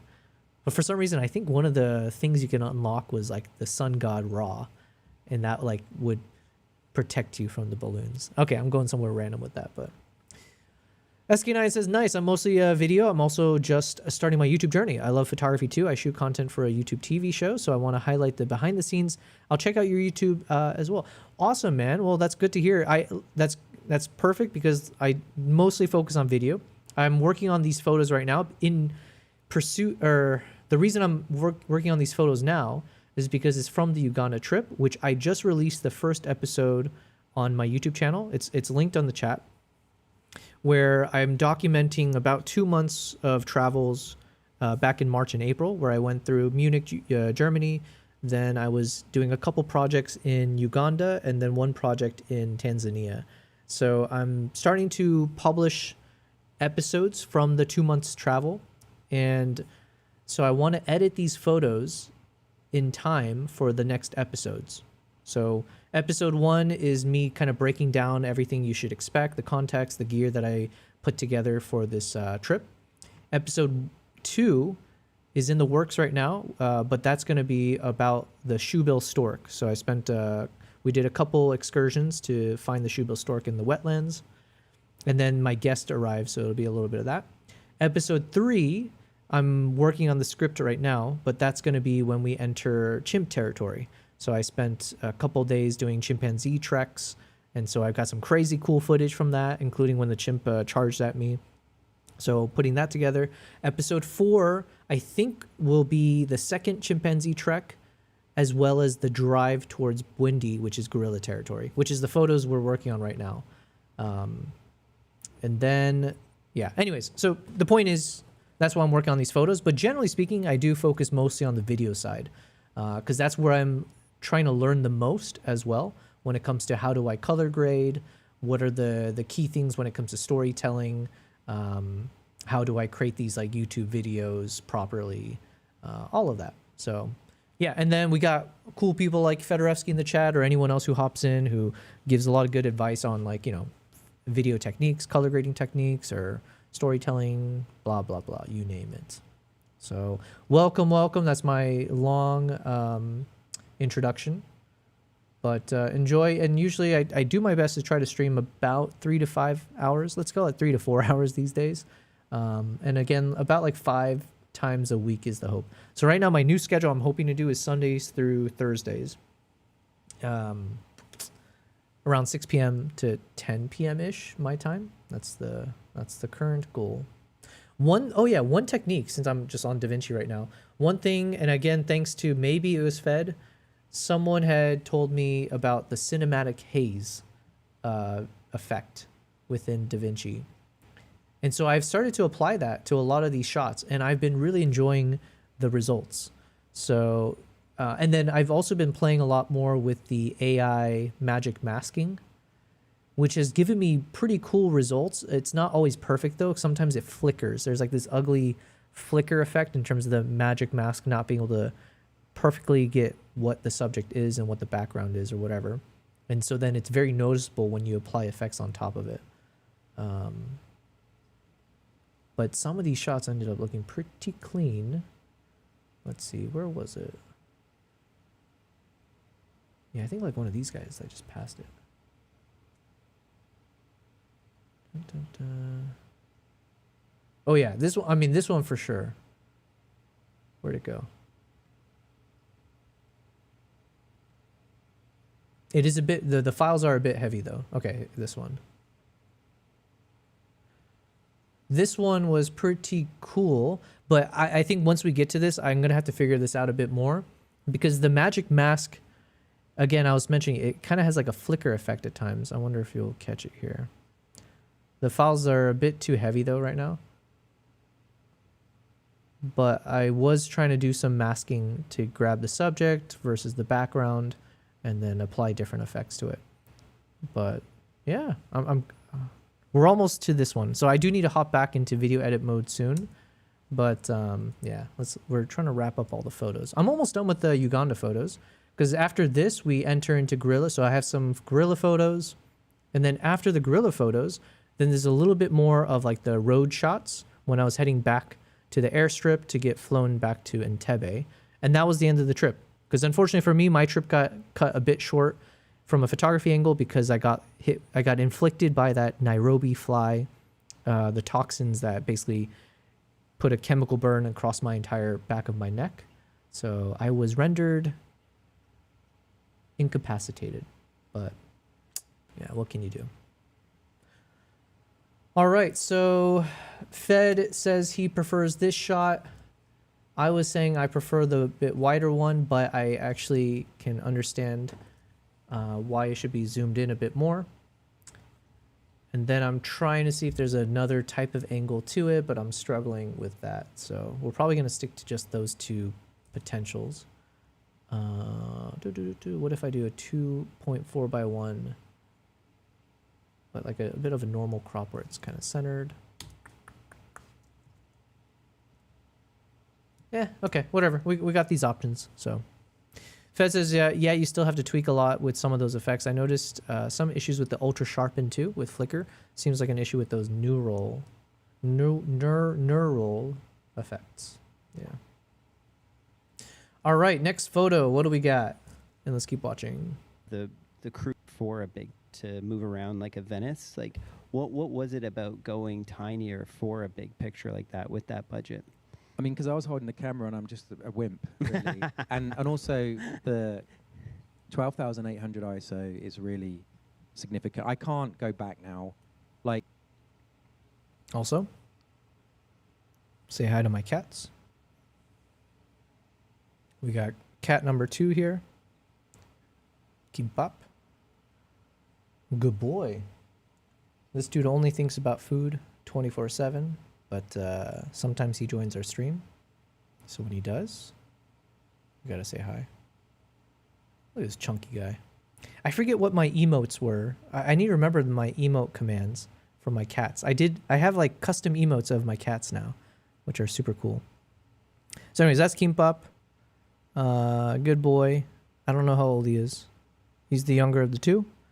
And then my second cat, we've got Nala over there. So she's the older sister, the queen of the house. Fed says the aging and de-aging effect also flickers. It wasn't like the effect itself was a problem. I'm talking specifically about the masking. Like when I do the custom, the AI, whatever, the masking, it does a really good job, generally speaking, of grabbing the subject. But then every so slightly, sometimes it bounces away. So sometimes it'll just grab for like a single frame. It'll hop and grab something in the background. The next frame, it disappears. So it flickers from the masking side, not from the effects side. The effects have been so far, everything held on pretty well. It's just the mask, it sometimes flickers and grabs the background. So then it applies the effect to that background for a split second, which then when you play it in normal speed, you do all of a sudden see whatever changes or effects you're doing. It's very noticeable. So it's the masking. All those effects use masking. Yeah, that's what I'm saying. It is literally, all I'm talking about is specifically the AI masking, the magic mask tool. Yeah, the AI magic mask 2. Generally speaking, very good. But then, unfortunately, sometimes it has like a sliver, like a shade, like a slight gradient, where sometimes some areas around the edges, it'll grab something for a split second or for like a frame and then disappear. So all things considered, you'd be like, oh, that shouldn't be noticeable. But unfortunately, once you start applying whatever effects, then it just like, it becomes so apparent. Right now here, it seems okay. Oh, no, you can kind of see it here. Oh yeah, there's a moment right there. Hold on. Yeah, So you can see here, it just went from a slight shade of pink to a darker pink. It is just this one little difference here from one frame to the next. You would think normally like, oh, that's not a big deal. But then depending on what effects I apply, let's say if I do some like saturation or if I, increase the light or whatever it is, all of a sudden that turns into a flickering effect on screen. So yeah, and there's whatever I tried, it wouldn't actually fix it. So I need to find out how to work around it. Maybe there's like a deflicker effect. Maybe I put it on and it softens the image, but then it'll remove that. I'm not sure. Or yeah, see, even right here, you can see the chimp's finger. It for a second it grabs the finger and then it bounces back off. This is the inverted one, right? So it's supposed to not grab the finger. But then for that split second where it grabs it, then all of a sudden you'll see that in real time, you'll see it just like all for a second, it'll be super dark or whatever the effect is. So what can you do? What can you do? Yeah, let's play it out though.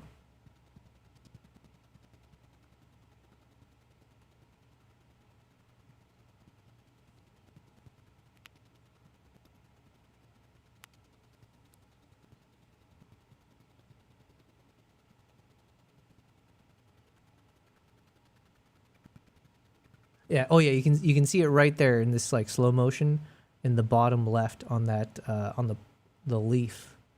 You can see it went dark for a few frames, and it's like doing this weird flicker just on that leaf right there where my mouse is.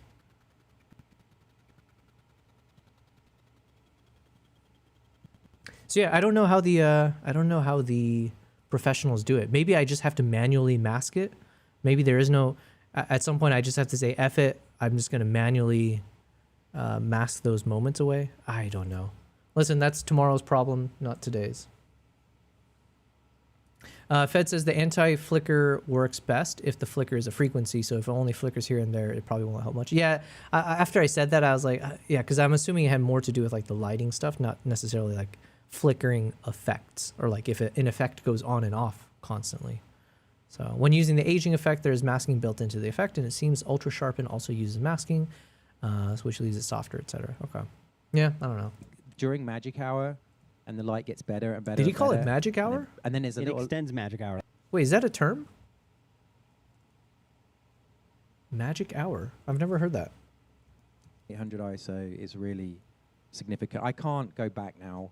Like during magic hour, and the light gets better and better and better.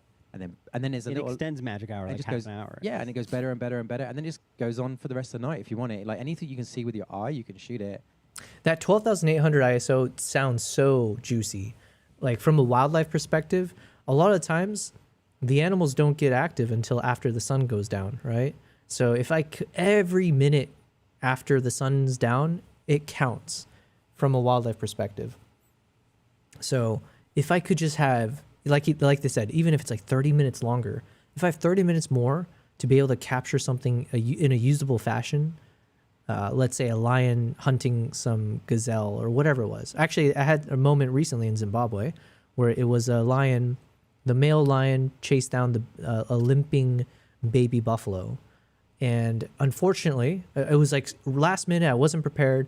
I tried filming with I think I had the Z9 at the time on a 400, but it was so low light and I just didn't have my camera positioned properly enough where basically I couldn't lock focus, and I made the amateur mistake at this point, but I kept trying to grab focus, but because it was so dimly lit, you would see how the focus was going in and out, trying to like hunt for the moments, and by then the moment's gone. So in hindsight, what I should have done is I should have just stuck to manual focus the whole time and just pull the manual ring. But then that was even tricky because my lens was sitting on the beanbag. So where the manual ring is located, it was sitting right on the beanbag. So it's like hard to actually pull focus. Anyways, it was a whole nightmare. But the biggest problem was because of the low light, I wasn't able to grab focus easily.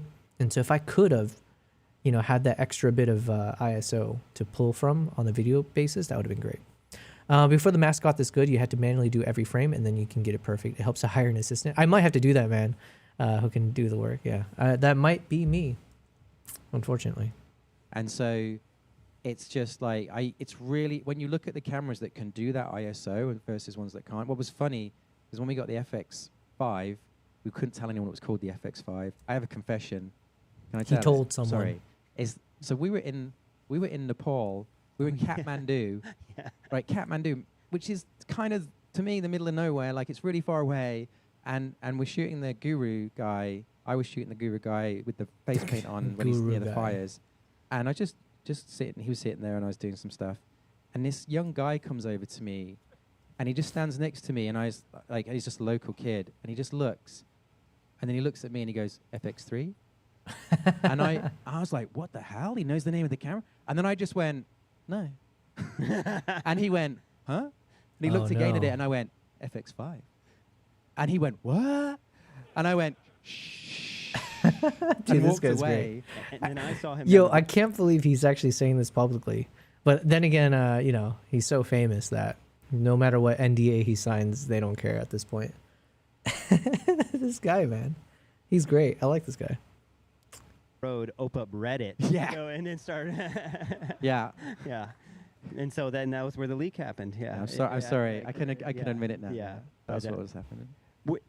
Would you then, are you thinking, now I'm putting you on the spot, now I'm actually quite curious, not about the leak, but no, about having shot a feature on the FX3, would you move forward and do one on the FX5? Yeah, if I was doing an independent, my own movie, this is definitely, you know, not knowing what the future is, this is definitely the camera to beat. Yeah. Like I would say I'm going to buy one, but hopefully I'm going to get one for free.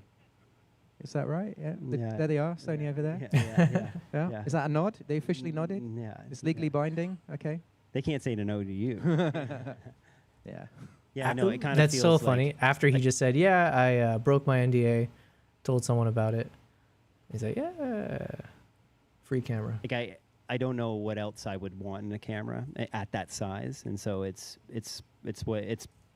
like I don't know. I can't think of much else besides that. I know it sounds like not getting creative, but it's in that body size physically. It's kind of doing everything. It's got to a point where your weak link is nothing to do with the camera. I think that's what's most confronting right now. I keep saying that in filmmaking. I mean, the most confronting thing is watching your film that you've been looking at on your iPhone every day on a 60-foot screen and going, oh, that was out of focus. Or like that shot that my wife was like, why'd you put it? I actually intentionally put an out of focus shot because it looks cool on an iPhone. And then you see it on a big screen. You're like, maybe not so cool. But it is this moment, though. I think it's so exciting for filmmaking because it's putting us to the test as creatives where the gear's doing everything and there's no more like, well, I don't have the budget or I don't have the crew. It's like you can do it now. We have the dynamic range. We have the sensitivity to light. It's like what's missing? Well, it's the story. And so I'm curious for you as a director right now, where are you finding those stories besides like getting an email with a new script in your inbox? Like where is that coming from? Like what is the insight for young creatives looking to come up with stories? Well, I'm not supposed to talk about this because I've got an NDA, but hopefully the automatic story is going to be in the FX7. Okay, yeah. When it comes out. Like that just tells you where to point the camera. It's just they were going to put it in the FX5, but no, storytelling is what's left. It's like you can't. That's all it comes down to now. It's like I feel like we're there, like this magical. It's not like it's literally this camera goes there. Like it's been going on, and I feel like we've been around here for a while, but it really did feel to me like I don't really know what I'd ask for. Like if we did another session where they're like, hey, what do you want in the next whatever it is, FX something, I'm going, oh, can you give me a minute? Like, you know, there's the obvious little list here and there, but really that's not the problem anymore. Like, you know, it's down now to like the artists, the filmmakers, the story, you know, whatever it is, it's like, it's not, I feel like we're good now. The equipment is at that place. Yeah. Yeah. If you were talking about that equipment, if you, like, I know in the Creator you had like a gimbal and then you had a crane and then you had like 4 cameras going at once. And I know I stole your second camera because you originally were to go handheld and gimbal. That's why you love these small cameras. You can have multiple. What would describe me your dream setup? We're going to go shoot an indie feature and Sony's like have as many bodies as you need. Like, yo, what's happening? We got Fed in the chat as well. Hello, Kavai. What did I say? Fed in the chat. My bad. We have Kavai in the chat. How's it going, man? Thanks for hanging out with us today. Fed says he was in Nepal shooting the creator on the FX3, so it makes sense. Some people there know. Oh, that's a good point. I mean, it's the FX3 as well. You know, it's like I'm sure everyone knows. But that's also why it's like, yo, the more foolish it is to then actually say, oh no, that's the FX5. That's funny. I loved it when he said, Aviator says, I loved it when he said, let the light do its work. Then the actors then have the final word as a director to add your signature. Yeah, that's a good way to, I like that sequence of breaking it down as well. What, Fed says, what do all us Norwegians look alike to you, Yobel? Oh yeah, Kavai, you are from Norway. My bad. Yeah, in my head, I visually just lump you guys the same. This photo looks kind of cool. I quite like the current edits on it. Okay. What would be your approach there? After the creator, I bought a bunch of the lenses, the Koa lenses that I was using on this. Koa. Because I wanted to create a setup where I could have permanently handheld one, permanent gimbal, permanent slider with the remote head thing, permanent drone. and then the other option that you shouldn't really need, but you might, is like not a crane, but like an extendable, like a poor man's crane that can do those sort of shots. And within that, you've got I think all the vocabulary of like 99% of any shot you can imagine in classical filmmaking. Obviously, there's crazy other things you can do, but it feels like, and that's something, you know, the idea that you could just own that in your house is just, I mean, I'm truly, like, I get really excited about that idea, like, as in, it's weird, because I understand what you're saying, because only when you ask me, like, well, why would you be interested in that when you're doing these big movies, and it's like, I'm still that guy, like, that I want to do this. When I grow up, I want to be a filmmaker, and just trying to get better at it, trying to learn, and the next one's going to be the best one, you know? That's like, it's like an addiction, like you're in the casino, and it's like, I know how to do it next time, you know? Because you always like feel like it didn't quite go your way. Yeah. And I feel like my whole, like, you know, you're going to get to the old age and maybe never feel like you ever actually pulled it off. But okay, this photo I think is done. I might do a bit of cropping to it later. I think this 16:9 look is probably good as is, because we get just the way the shot was taken. There's like this vignetting, or there's something in the foreground here, just cutting across the bottom left all the way to the right in a slant, like a thinner version towards there. And so then I feel like having the sky on the top third, or like in the top sliver, helps to balance the shot out. So we have like almost like a sandwich effect. But yeah, we have something in the top third, and then we have something in the bottom third, and then in the center we have the story or whatever. So I think it probably is fine as is. Full screen it.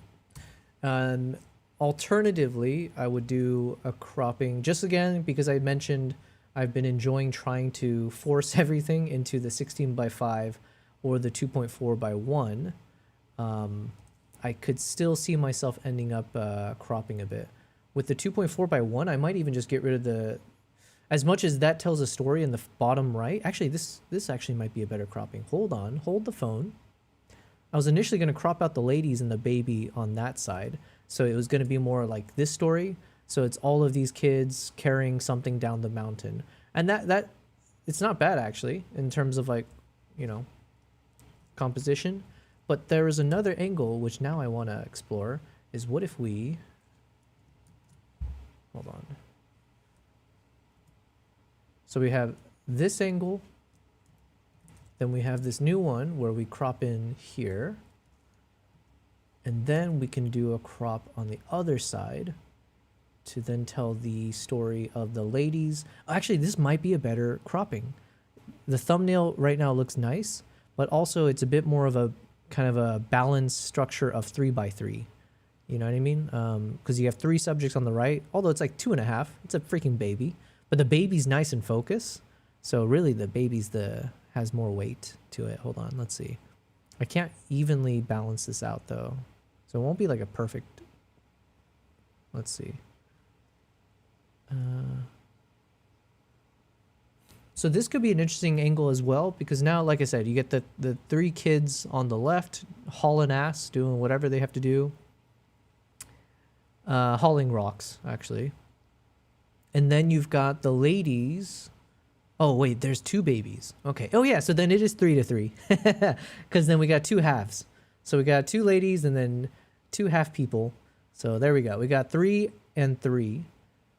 And it's not the perfect composition, like balance-wise, but we got, the 3 on the bottom right, and we got the 3 on the left side. So I think this one could be just as good, maybe.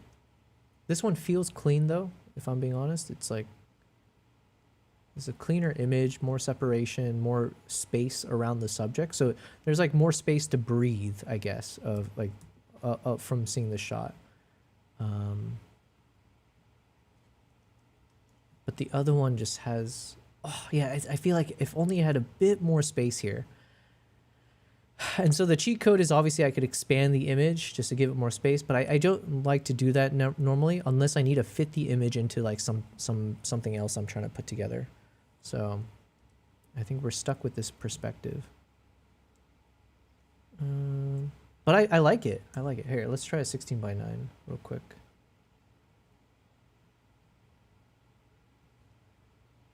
Okay, 16:9 actually might allow me to do this a bit better, because then obviously I can crop a little bit more of the edge on that side, and I can drop this down a bit. Actually, yeah, you know what? This is a symptom, or like, yeah, this is an example of trying to force everything into that same aspect ratio may not make the most sense. Because I actually think the 16:9 allows a bit more flexibility here, where we can balance out the image a bit better, cut out some of the dead space on the far left to, compensate for the fact that the subjects on the right are pretty close to hugging that side of the wall, and put them farther away from the top and bottom sections of the shot. Yeah, okay, I think something like this. I like it though. We got a few different angles here. This is where it becomes a problem for me, because it's like too many choices, right? Aviator says, this is my favorite part of the whole interview. It's so inspiring. Well, I apologize because I just paused it. So you've been waiting for us to get back to the inspo. There's something magical about your photos. It feels like there's a movement and a spirit in them that you can feel and sense the atmosphere. It's incredible work, man. Thank you. You know what? Some of that I attribute to Dehancer. I said it already, so it's not me just saying this after the fact. I have mentioned before that when I apply the Dehancer effect to my image, obviously I put my weight behind my presets. I'm confident in my own way of editing my photos. Like it's my vision, right? I have no one else to please, really. So I like the way my photos look after I apply my presets, after I do my whatever corrections to it and adjustments. But then when I put Dehancer on top, maybe it's a little bit of that grain effect. Maybe it's a bit of the halation and the bloom to give it a more vintage vibe. Maybe it's that film look, whatever it is. But that software, when I apply that through it, it does add a bit of spice. I keep saying spice. Sometimes I say soul. It does add a bit of like character to my shot. It just gives it a bit more vibrancy. So that's why I've been so bought into it ever since I was playing with it. I'm like super like hyped about. I'm super excited to put the photo through Dehancer, right, as the final step. So I won't take all the credit, but I appreciate it. We do our best to navigate with the tools that we've got. And so I've been enjoying these particular tools. King says Fed is a carbon copy of Holland. Oh, Holland. I like that guy. I don't know the first thing about football, but that guy seems like such a fun person to hang out with. And he was very memeable during the World Cup, right? Is he Norwegian? I didn't know. King says Yobel's the Lightroom guy. I'll take that. Fed says I still can't get over him changing his name to Holland to make it easier abroad.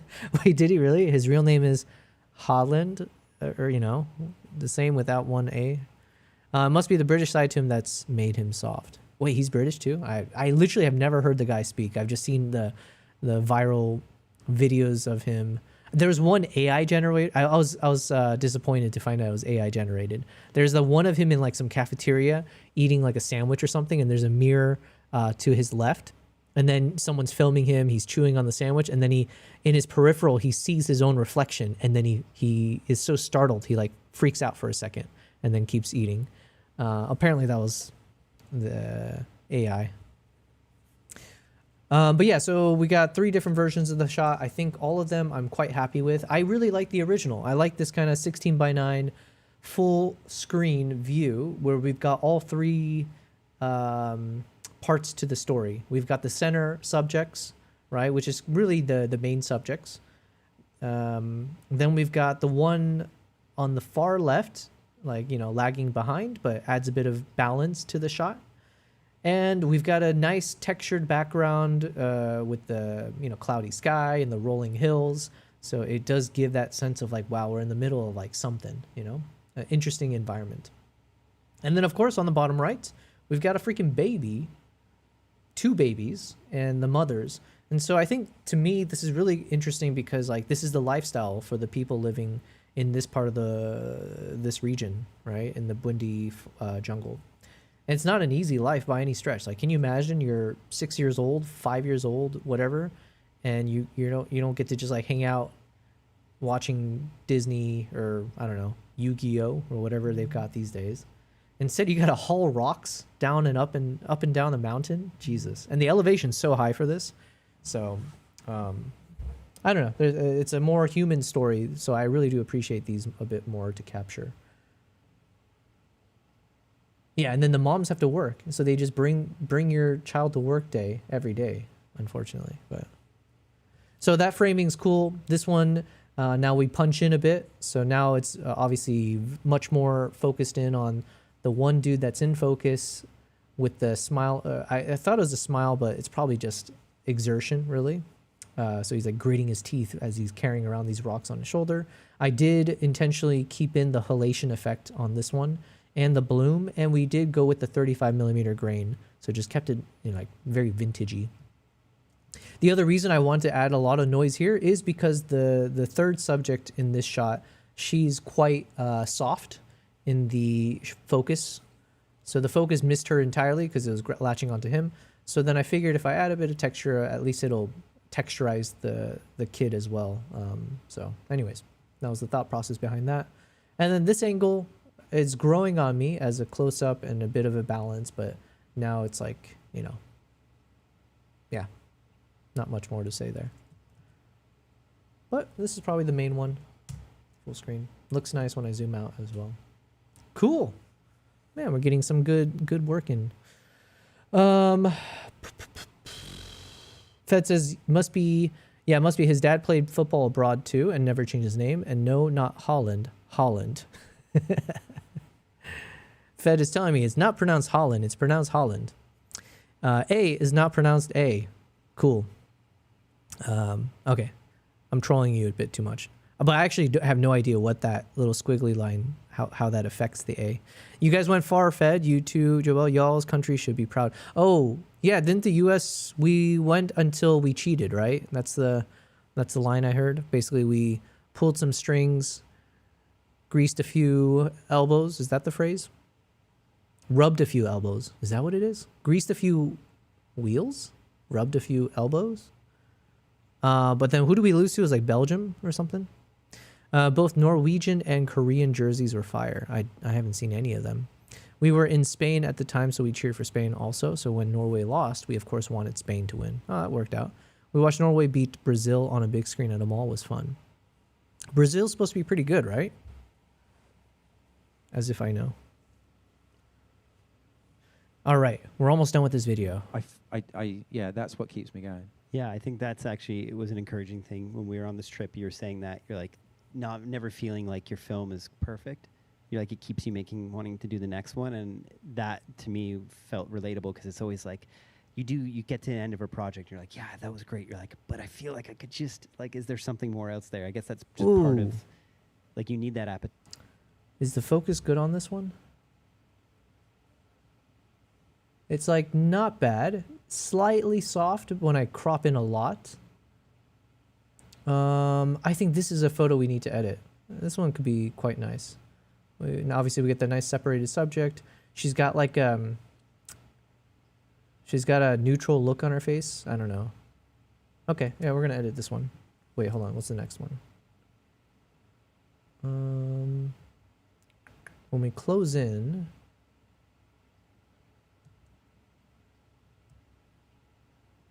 if we crop in, this one might be more of an interesting shot just because there's the kid's face visible slightly. Well, here as well. The only issue I have is like the balance of the shot could be a little bit weird. But it might actually be sharper. Hold on. Yeah, it's about the same. And the other issue is now the kid's elbow is a little bit too close to her face. Wait, is this a girl? I don't know. Girl, right? It's a dress. Okay. So I think this one's still probably the better photo to edit just because there's more space around the subject, right? I think. I guess we'll play with both. It's probably going to end up being the same edits for both anyways. Okay. All right. Let's work on this.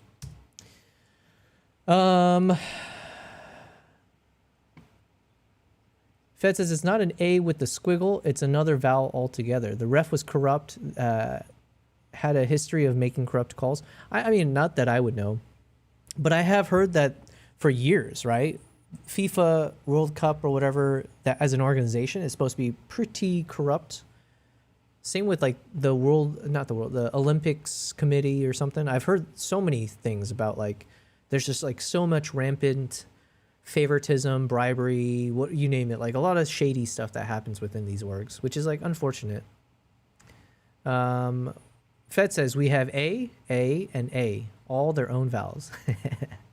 Aviator says about time someone called out their behavior. King says, Fed, did you wear your Norwegian jersey every match? King says, shame Yobel knows more about the U.S. team more than the Korean team. What do I know about the Korean team? Oh, I do know a lot about the Korean team. Hold on.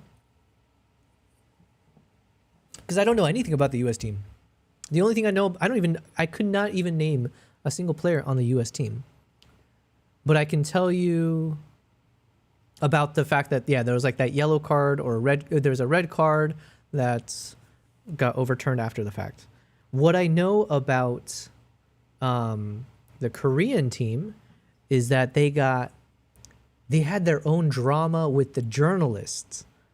The Korean journalist apparently, man, this is so this is what I live for, these things. I don't even watch like those reality shows like, what is it, Desperate Housewives or things like that. But I did enjoy Jersey Shores back in the day. But it was such juicy drama because apparently the Korean journalist that traveled with the football team, something leaked. Was it a recording? It couldn't have been because they weren't saying which reporter. How did they get this then? Basically, there was either a recording or something got leaked that one of the Korean journalists was talking shit, like mad shit. And I think it wasn't just the one. The assumption was that all these journalists were like kind of all in on this. But they were making fun of the captain of the Korean football team, making fun of him or basically chastising him for having not fully served his military service that's like mandatory for Korean people, at least for the men. I don't know for the women, because he had some kind of exemption because he played in one of the he won a championship or something for football for Korea, and so he only had to like spend basically like a heartbeat doing military stuff and training. So apparently some of the journalists felt slighted by that or jealous or something. And so they were talking some mad shit behind the scenes, and apparently that leaked, and it turned into like a whole fiasco where the Korean team refused any interviews after that point in solidarity with the captain. And then like all the Korean people started freaking out and like calling for like the resignations of like, like we need a witch hunt, whichever journalist said this.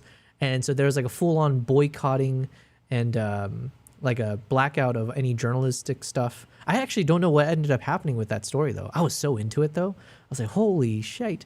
And yeah, but then I think the head of the journalist crew had to resign, apologize, even though I don't think that person was the one who was talking all that smack. Yeah, and then I actually have no idea what ended up happening at the end of that. And then the other Korean drama, I guess, was that one Korean TikToker who was filming a selfie, and then some Mexican dude behind her started doing all these like racist gestures. And so then immediately the whole internet like went into sleuth mode, found out who he was, where he worked, the organization he represented, and eventually he had to apologize. And did he get fired? I don't know. I never know how to feel about those things. Like, you don't want it to go too far with like, you know, there could be all kinds of reasons that you're witch hunting. You know, it's in the name, like witch hunting, and for the wrong reasons. But anyways, he had to apologize. I think he got fired from something or other. That's what I know about the Korean team, which is like, that's a lot of spicy stuff. You know, they did well on the world stage because they were memorable. Anyways, Fed says, no, but my sister, husband, and their 4 kids did, so everyone knew where we were from, just in case they didn't notice by us loudly cheering in Viking voices. I wish FIFA does what the NFL and American football does. They allow teams to do 2 special reviews per game. I love that. Here's what I'll say. It was boring. Man, that game was so boring. Like I said the other day, I made it entertaining, and I was with some friends and all that, but what I do appreciate about football compared to American football, in American football, after every play, it's very explosive. The play itself, very, very explosive. You got like 5 seconds, 15 seconds of just like full on helmet to helmet action tackles. It's just like pure testosterone, adrenaline. And there's always a moment where something crazy can happen. But then after that explosive activity, sometimes you go to a commercial break and you spend the next 5 minutes watching commercials until the next play.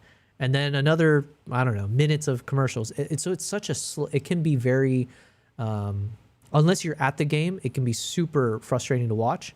Unless you're doing fantasy football where you're swapping between all the games at the same time. So when one is on commercial break, you turn on the other game, and you know, so on and so forth.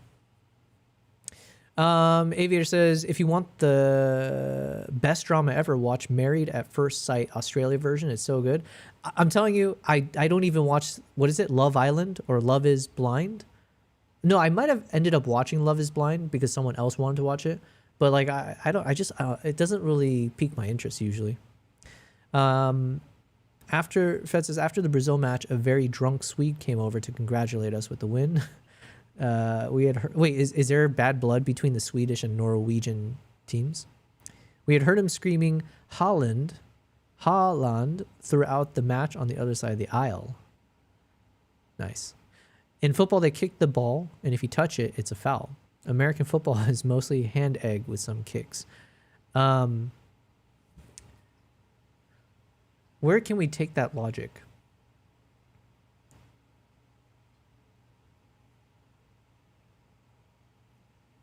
Yeah, because like I agree with you.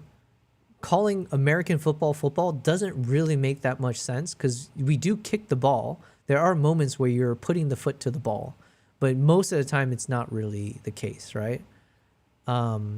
So soccer, you are kicking the ball with your foot. So yeah, fair enough. Yeah. Now listen. I will concede begrudgingly. All right, let's keep finishing this video. I want to edit these 2 shots. Let's do this. All right, here we go. Like to be an artist, like you need a level of satisfaction and dissatisfaction in order to keep pushing, isn't it? I have total dissatisfaction. Like, I basically can't look at what I've made after I've finished it. You know, really? It just makes me cringe and get annoyed with myself. That's why you had your head down the entire camera. Yeah, I did. Yeah. And so it's like, yeah, I think that's an interesting perspective. I know some actors say that as well, like they don't watch their own movies afterwards. But for I guess for me, not that I have a huge body of work, but after I make a video, oftentimes I really do enjoy rewatching it. I do find value in watching something I created, assuming I'm proud of it, right? And like he has every reason to be proud of like the stuff he created. So it's always interesting when someone has that perspective of like, I don't like watching my stuff afterwards. Hold on. Did I edit this one? It's handball with occasional kicks. Yeah. And it's not a ball, it's an egg or something. Oh, that's a fair point as well. Yeah, it's an oblong, weird shape. American football should be called catchball. As an American, I approve. Catchball. It should be called CTE because I think it's like I think it's so bad physical health wise. I think the amount of people who end up with like head trauma from that, it's a little bit, you know, the elephant in the room. Fed says American football is more similar to rugby, just with a lot of gear on. Yeah. A lot of people I know are a bit like that as well. Like actors, you'll make a film, you'll have a premiere. I had a premiere once, and the actors just left as soon as the lights went down. And I was like, "What's the matter there?" You know. Yeah. And afterwards, I was like, "You all right? Were you okay?" And he's like, "Yeah, I just never watch my films. Like they can't watch them." I don't understand that. And so, I understand that. Yeah. You know. Do you think, like when I look at the BTS for your career, it's often you holding the camera? Is there value? Do you think all directors, because I feel like a lot of us got into filmmaking because at some point there was a video camera in our home or a Super 8 camera and we held it up to our eye and we saw the world through this lens and we're like, wow, this is something special. I want to continue to pursue this. Do you think there's value for directors to go shoot, even if it's just camera tests like this? Like what do you gain from that? For me, it's the pen of cinema is a camera. And I know other people would say, no, it's a typewriter, you know, it's a keyboard, you know, when you write the script. But if you sit and, like, if you read a screenplay and you have a highlight marker and you're just going to mark every time you read something, you go, oh, that's amazing, right? And you turn the page, that's amazing. But then you sit and watch the same movie and you have a clicker or a button or something. And Fed says, yeah, in rugby, they don't have those issues because they don't have all the protective gear. Yeah, it's like a bit counterintuitive, but by not having all the protective gear, people also then intuitively or reflexively know to not go all out in terms of the tackles and stuff. Like you learn how to tackle responsibly, I guess. Whereas when you're wearing all the helmets and all the paddings and stuff, you know, you're like, these guys are like what, 300 something pounds, just like crazy amount of, it's like, imagine rhinos charging straight at each other. And it's like the amount of concussive impact I'm assuming that can come from that over and over again. Yeah, you don't end up realizing how much damage you're doing to yourself until it's too late. It should be mentioned in football, soccer, there's also some horrific injuries to the legs, etc. over all the years. Yeah, but that's more like freak accidents that can happen almost like any active, like that same things could happen in basketball and stuff like that. You know, like I think the longevity of football players, international football is probably way longer than an American football player. you pressed it every time you went, oh, that's amazing. Oh my God, that's amazing. They would not correspond. I feel like true cinema, like the best moments in films, you can't explain them. It's like beautiful music. You can't put it into words. It's some serendipity between imagery, story, audio, music, you know, everything, lighting. And so to me, it's the pen, you know, it's like, it's the thing that you write with. And just like, there's a strange thing, because we have such a linear process to filmmaking where someone writes a script and then basically, you know, you get the money if you're lucky, and then you methodically go film that script. And it's a bit like everyone sticks to that script like it's a Bible, like you cannot, this is what we all agreed. Yeah. You know, and you go, no, this is what someone, or maybe you, made up in your head a year ago, randomly. Yeah. And it's like, this is not the Bible. Do you know what I mean? Like, this is just, I invented a load of shit 6 months ago, and now we're doing it. Doesn't mean we have to do it that way. Yeah. And so I love the idea that when you're filming, you can write there and then, you know. And so what's been I get excited about is that okay, when you're doing really complicated shots and they're all set up on dollies and cranes and things, you can't be that opportunistic. But when you've got a gimbal or something handheld, you can though it should be mentioned. Oh no, it's the same in boxing. When they used larger gloves and had more rounds, they took more damage, similar to American football. Yeah, like I wonder if you take it to the extreme with like bare knuckle boxing. I think that might be a little too much though. If I'm not, I don't know, because at that point, actually, I'd be curious. In my mind, I'm thinking bare knuckle boxing might be worse, but that could just be my own bias without any factual backing to it. You would think like just having your hard bone striking people, but maybe you take less damage over time because the fights will end sooner, but then the fights might end in a knockout more often. So all in, I have no idea. Head injuries, brain damage. Bare knuckle boxing, you take more damage to the gloves and get tons of cuts really fast in the face. Not gloves, hands, yeah. You can move at the speed of thought and suddenly go, oh, you know what? That's better. Yeah. And you can give the actors freedom because all you're trying to do is create a nice shot. And so rather than saying like, no, it's this shot, you've got to stand there and sit like that. And then it feels false and you always watch the dailies back and feel disappointed. And I found What is this term I keep hearing? Result. He keeps saying the dailies. So it sounds like that's some cinematography terminology for like, I'm assuming it's like saying like every day we have people are doing like, it's like a daily meeting kind of thing. Is that what it is? Like everyone sits down and reviews or prepare. Is it like at the start of the day or at the end of the day where people are either prepping or reviewing is my guess. When you try not to control it too much and you try to create some conditions in front of the camera that look beautiful or pretty, and then once the actors, it's like that game, you know, when you're a kid, you could say someone draws the head, then you draw the body, and you fold it all up, and then someone else draws the legs, and then you open it up. Yeah. Or it's like, or someone writes the first word, and you write the second word, and they write the third word. It's like the actors are writing the first word, you know, and the light or whatever is writing the second word, and then you write the final word that gives it meaning.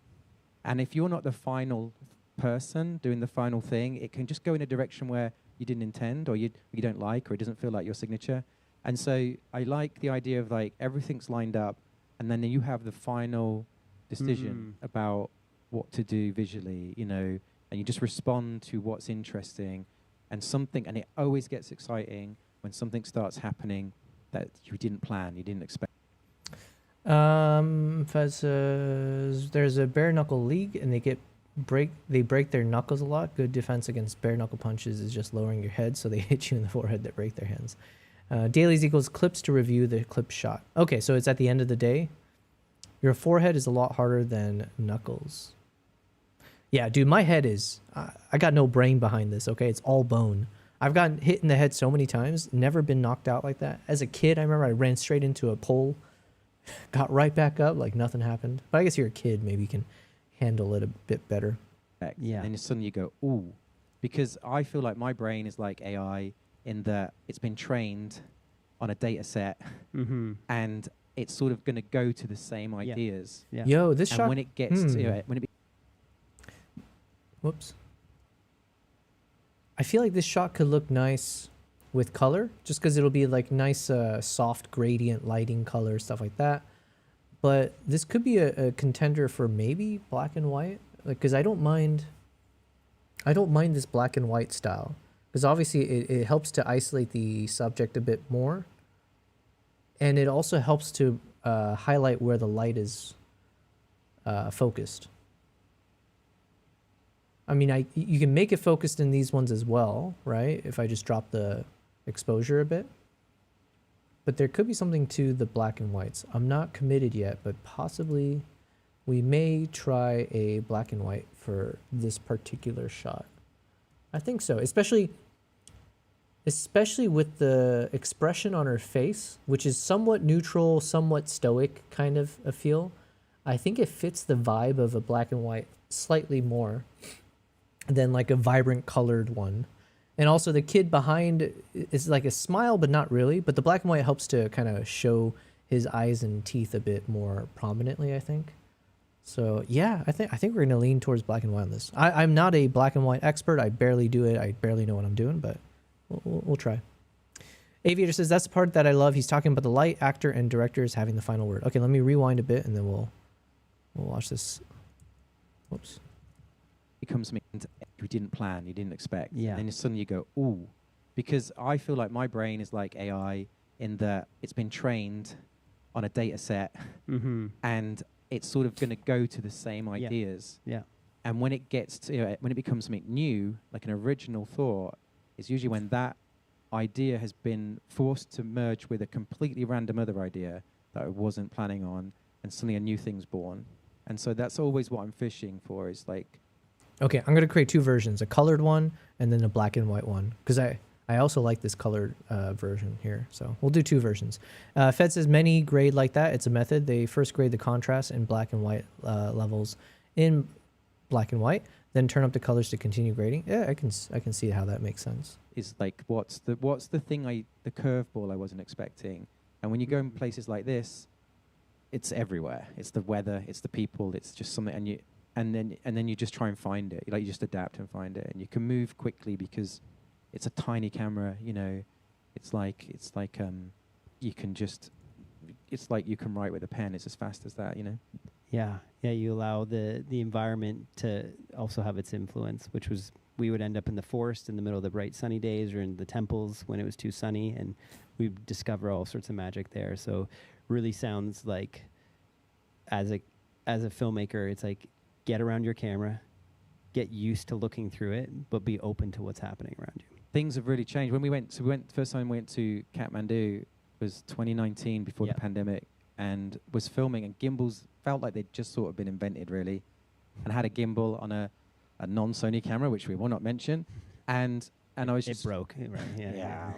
I forget the name of it. No. And so we were shooting this thing, and obviously people would look at the gimbal a bit like, what is this sci-fi equipment? And that was the end of that.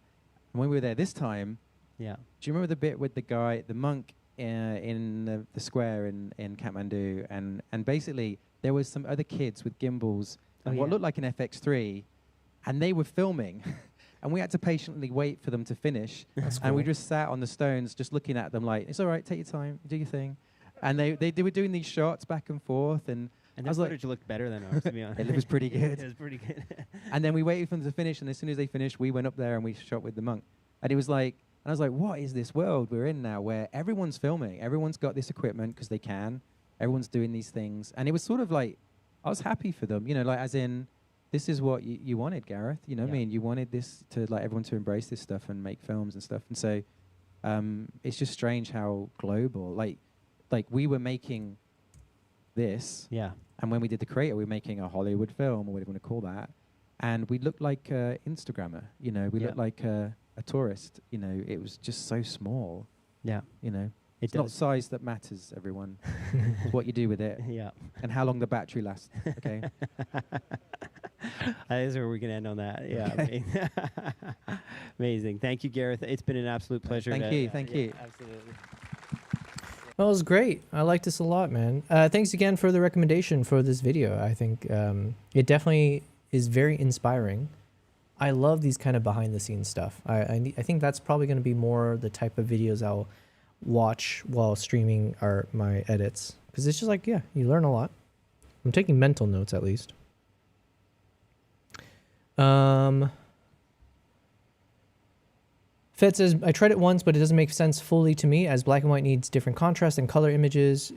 Yeah, I wouldn't be able to tell you the science behind it. Obviously, with black and white, in my mind, you can play a lot more with contrast. It almost feels like the name of the game is contrast with black and white, because without color, you're really just focusing on lights and shadows.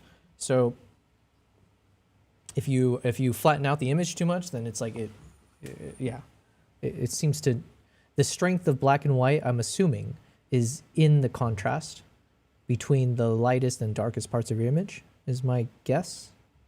But yeah, hold on, let me just put some music on. I just want to finish this one up first. When shooting black and white, you say red makes cameras that only shoot black and white with specially tuned sensors. When shooting black and white, you want the influence from IR light, so these red black and white cameras don't have an IR filter. Okay, interesting. Like I said, it's not something I'm well versed in at all. What I will say is, just looking at these three examples of the black and white styles, I think I prefer this one the most. The Fujifilm Neopan A-Cross 100. This one's just a slightly darker version of that. And then this one, it's like this might be a pure, I say pure, but it might be a pure coloring of black and white, if that makes sense. Like this one feels like it could be almost sepia, but not really. Whereas this one feels like a proper dark black. But for some reason, I think I prefer one that has a bit more faded effect on it. So I'm leaning towards this one, but we'll keep looking through the others. This one's slightly brighter. This one's super faded. It's like high contrast. Okay, this one's not bad. Svema Type 42, 1991. So let's compare this to the first one I liked. Oh, there's a stupid fly that's hovering around me. Okay, so I'm in between these two. So this one feels cleaner. This one's a bit higher contrast. Let's go back.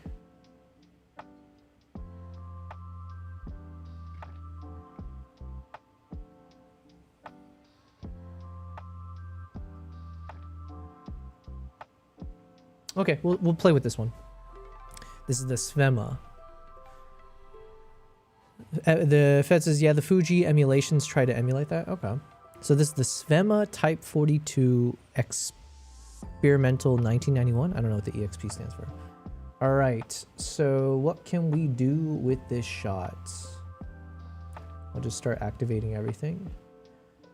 So this is without the range limiter. It's fine. Okay, so there's a richness to the darks here, or like to the blacks here, with the Kodak Endura glossy paper. I kind of like this a lot. It does give a bit more of a smoky look to whatever's behind. I'm assuming it's a bit of clouds, but let's see. Kodak 2383 gives a bit of a cooler tone to it, which I'm not sure fits with this.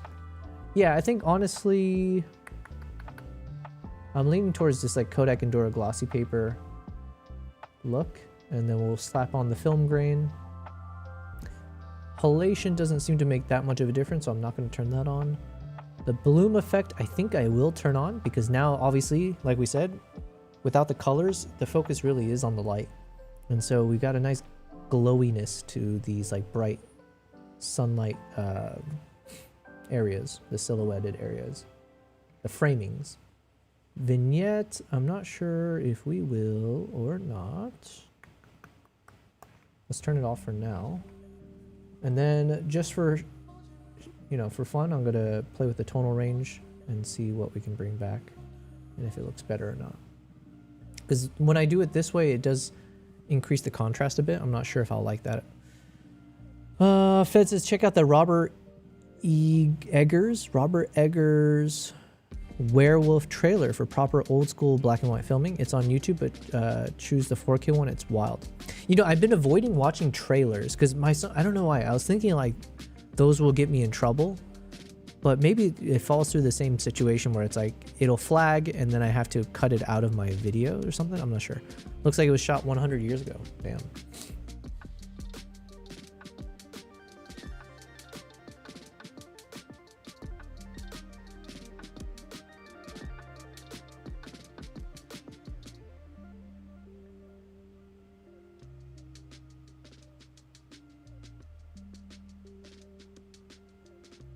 I think I like keeping the contrast a bit high.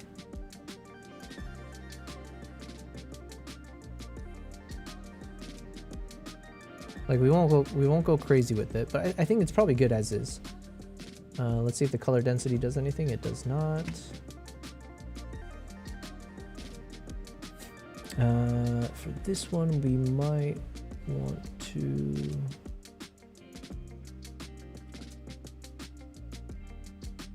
A little bit. Okay. Yeah, it's fine.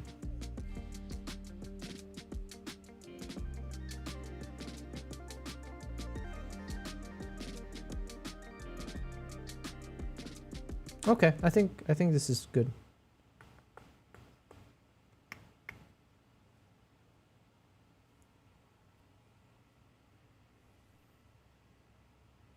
Okay, so we got two different versions now. We got the black and white version and the colored version.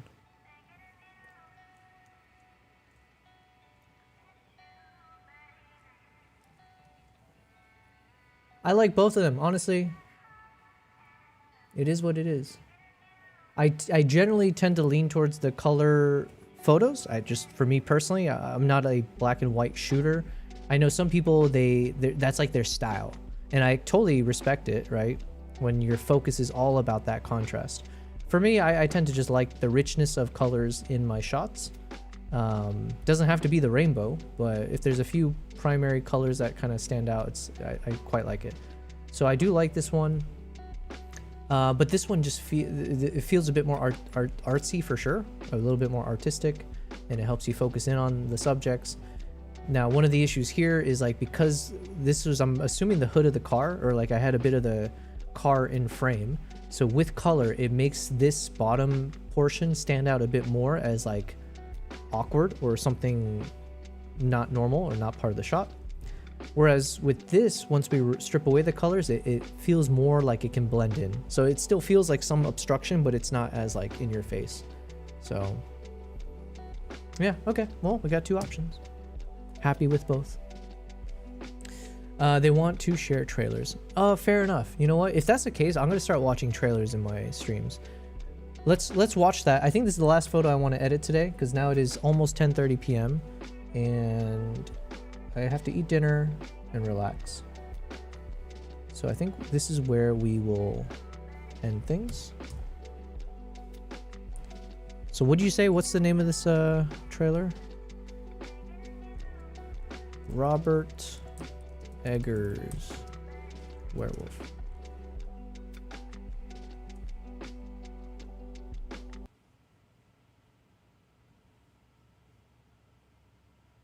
Where? Oh, this came out recently.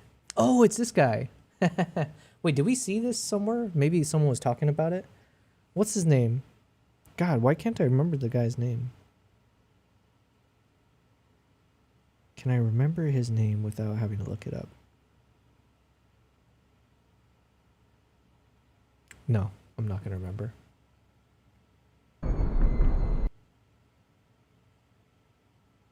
Oh, this guy too, right? Or wait, do I recognize him? All right, let's watch this. Pick the 4K one. Oh wait, this is HD. 4K. Or maybe it's just got a 4K option in there. Do they really have a Willem Dafoe? Okay. Hold on. Is it not this one? Enhanced bitrate. Wait, I didn't know there's an option for premium HD. What the heck is that? But it's not the 4K.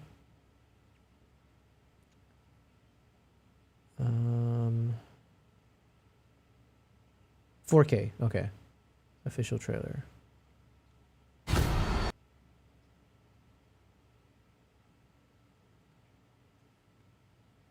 Yep, it's in 4K. I'll just select it just in case. Wow, that it does look very noisy and weird. The compression is not too kind on this particular shot. All right, let's check it out.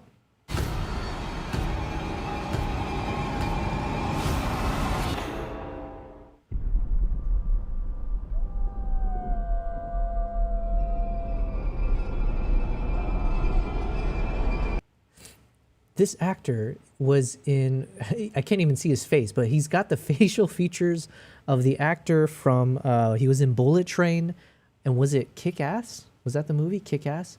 Right? Doesn't he look like the adult version of that kid from Kick-Ass?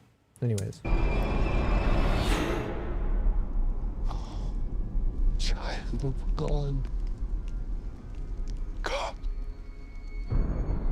Man, that's a crazy amount of noise they put on this. Do not dread the darkness. Embrace it.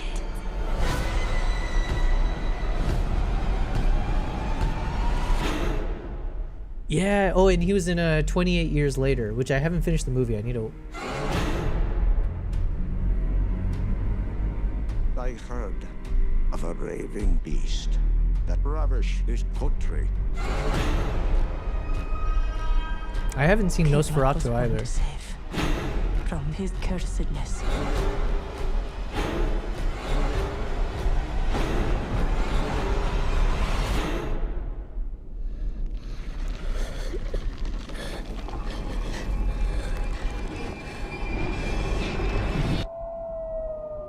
Thy soul is cursed. Thy kin are cursed.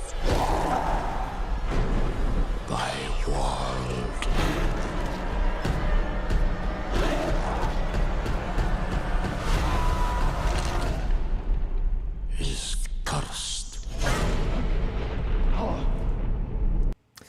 don't know much about the lore. I don't watch a lot of like werewolf stuff. My assumption is if there are werewolves, there are vampires, but I don't even know if that's true. Am I thinking, what's that, Twilight Zone? No, sorry. What's the thing that Robert Pattinson was in that got him famous? The Twilight? Twilight? Was it just called Twilight? What am I thinking of? The werewolf stuff. Is there always like werewolves and vampires fight each other or something? Fed says, yeah, it has a lot of grain. He's shooting it with a special method. I like it. It's not my cup of tea, but I totally get it. And I like that they're sticking to a particular style. I think I respect when people do these types of like unique, like, you know, ambitious decision making. It's Aaron Taylor Johnson. He was in Nosferatu also. Maybe I should watch that soon. Some color, some black and white. Twilight. Oh, okay, I was right. What did I say? Oh no, I was wrong. I said the Twilight. Okay, whatever. Ooh, look at this. This is what do we call it? The pillar boxing. So some of it is filmed, or at least for the trailer, we've got pillar boxing here. Was it the whole time?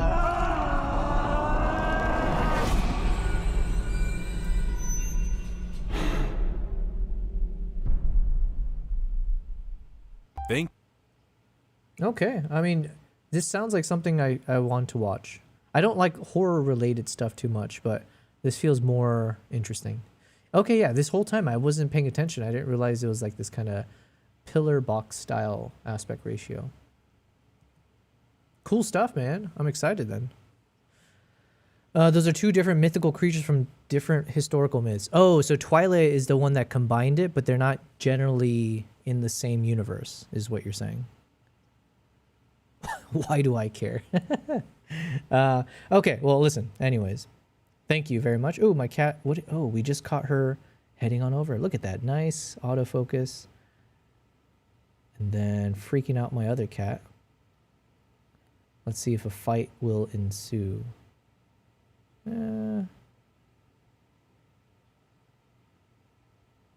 Looks like crisis averted, yeah. What do we call this though? If I crop in on the shot, it's the over-the-shoulder filming technique. Good girl, Nala. Kimbap. Good boy. Good boy. Yeah, you recognize. Many movies have combined them. Gotcha. Oh, here comes Nala. All right, as we close off today's stream, we'll close it off with Nala here. Any parting words, Nala? Anything you want to say? Can you imagine she starts spitting some Eminem style? Okay, anyways, good girl, Nala. Ooh. All right, thanks, guys. It was a fun stream. It is exactly 10:30 p.m. now. Fed says he shot Lighthouse also in an old narrow aspect ratio using some rad vintage lenses. Man, one of these days we're going to enter into that world, okay? We're slowly but surely we're going to get to that. We'll be like Gareth. Oh my God, I already forgot the guy's name. Gareth Edwards? We'll try our best to be like that. Which incidentally has Robert Pattinson in one of the leads. Oh, okay. Interesting. Okay, well, listen, thanks, guys. I appreciate it. I will not be streaming tomorrow. So I'm taking Friday and Saturday off, and then the goal would be that I start streaming from Sundays through Thursdays. So I hope everyone enjoys the weekend. Hang out with friends, family, watch Odyssey in cinema on IMAX if you can. Man, very, very awesome to watch on that. So, yeah, hope you guys all enjoyed that. Cool. All right.